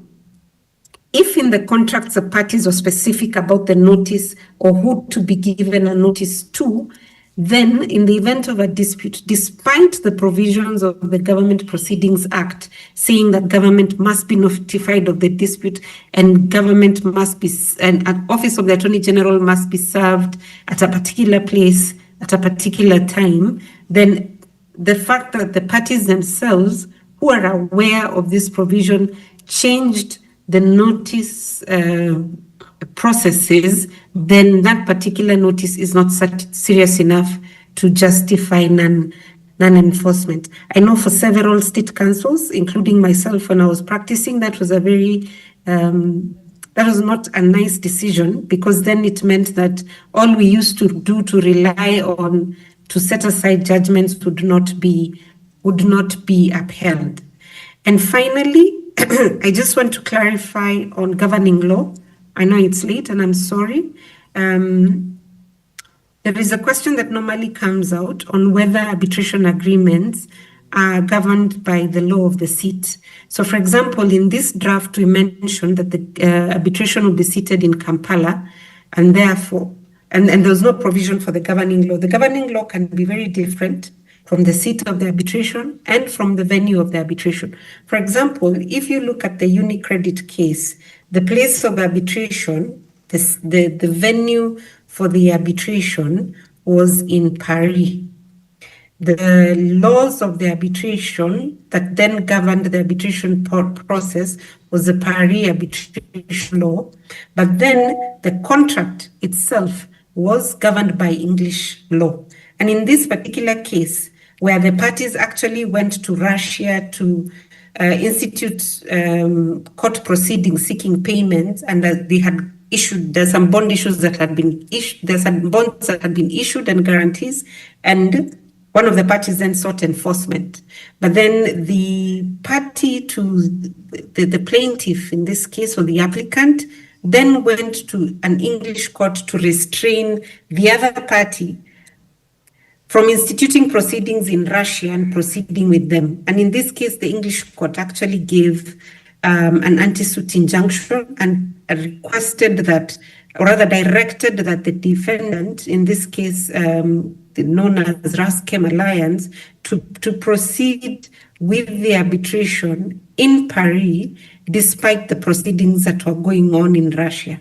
So clearly, sometimes as a court, you are put in a position where you must make decisions that are seemingly appear as though they're interfering with other courts' jurisdictions, but the essence of the arbitration, and the essence of arbitration is that courts must support foreign-seated arbitrations, especially where it is clear that the proceedings in another jurisdictions, for example, like Russia, because we have seen emerging jurisdiction from Russia that threaten to undermine the arbitration agreement. So you in Uganda can proceed to clarify that an anti-suit injunction, especially where the governing law is the law of contract of Uganda, can give you that particular power to proceed. So this, of course, then underscores the importance of clearly drafted arbitration clauses, which we still have a long way to go, especially regarding the governing law, regarding the application of the different acts, and the arbitration agreement itself. The last point that I have would be on the recognition and enforcement. Majority said that recognition and enforcement of foreign awards can be done in different countries as long as they were signatories to the New York Convention. That is true, but then there is a reciprocity clause that is included, which requires, for some countries especially, that the arbitration award can only be enforced in countries that have only signed the New York Convention. and have included the reciprocity in itself. For countries, for example, that have not signed the New York Convention, then of course such awards would not be enforced unless you go in through the Foreign Judgment Enforcement Act and you take through that proceeding. So that can be done depending on how you have determined to proceed with the case. I'll beg to stop there. I see time is far gone, and invite questions or comments from you. Thank you very much, Edie, JTI, and the team on ground at Mbarara. Thank you so much, Ms. Barbara, for that nice presentation. As we prepare, I think the plenary is open. You can put up your hands. Hello? Can you hear me? Yes. Yes, we just said thank you so much for that presentation.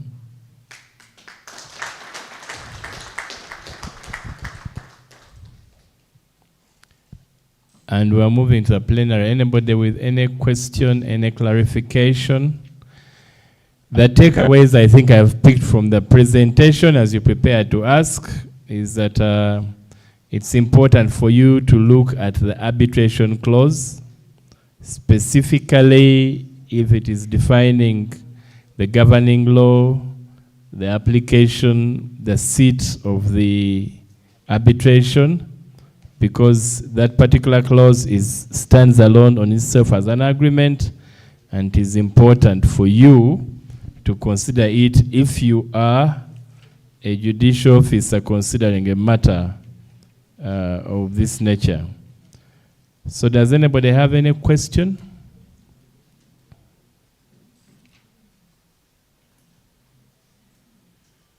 Okay, I have a question. I don't know if you can hear me. Yes, I can. Yeah, I just wanted to get clarity. If a state is not a party to the New York Convention, you said you can consider following the procedures on enforcement of foreign judgments. And you talked about parties who are signatories to the New York Convention and referred to the reciprocity provision. If somebody is a signatory to the convention but hasn't signed the reciprocity clause, how does that apply? My Lord, could you please repeat the final? When you are presenting, when you are talking about the New York Convention, yes, you said they can enforce an award of Uganda if the other country is also a signatory to the New York Convention, which I understood properly. But you also talked about the reciprocity provision. Are you saying that those states should also have signed that provision for that enforcement to happen in a country that signed the New York Convention or not? Okay, so what I mean with that is that for the reciprocity clause, both wherever you're seeking to have the award enforced must have signed the New York Convention. So for example, like France, would check first if in Uganda, the country has signed the New York Convention. So that is a reciprocity that I'm making reference to. So if you're trying to, I'm trying to remember one country that has not signed the New York Convention would be who? Sorry, I think I have a list somewhere. So countries that have not signed the New York Convention definitely would then not be able to enforce, you'd not be able to enforce that award. The reciprocity clause even goes further, where there is a bilateral agreement between the two states, for example, between Kenya and Uganda that would say if we had a reciprocity, both countries do not have a reciprocity clause, that any agreements, any arbitration awards can be enforced within the two countries. So that is where the distinction comes in. I hope I have clarified. So does anybody have any questions?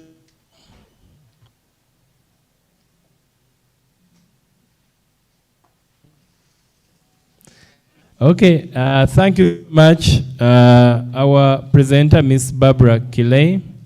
We shall give you a hand clap to appreciate your presentation. Thank you so much. At this juncture, I think I'll hand over back to JTI. The PJ. PJ. Yes, hand over back to the PJ.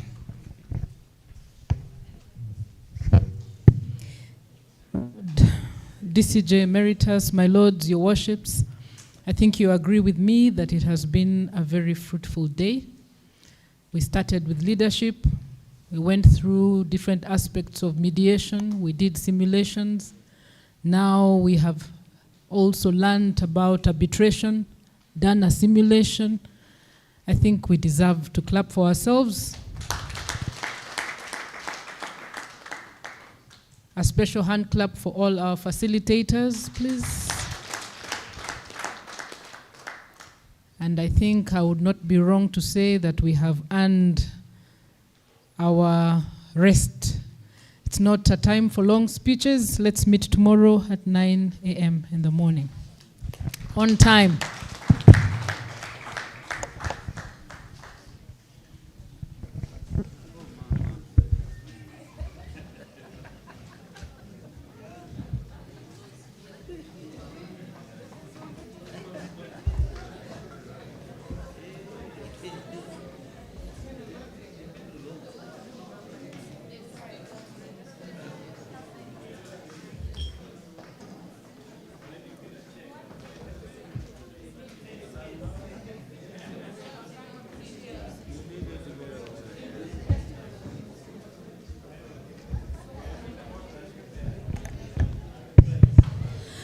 My Lord PJ, I request that you please allow me make an administrative announcement, a very brief one, my Lord. My Lords and your worships, we shall be coming in the morning like the PG has instructed, and we humbly request that you put on those t-shirts for ADR, if you feel comfortable. Thank you very much. Tomorrow morning, we are giving them out. Thank you. Have you got my size this time?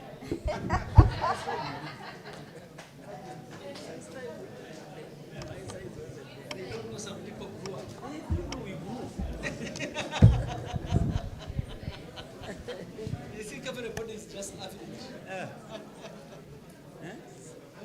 Everybody has remained.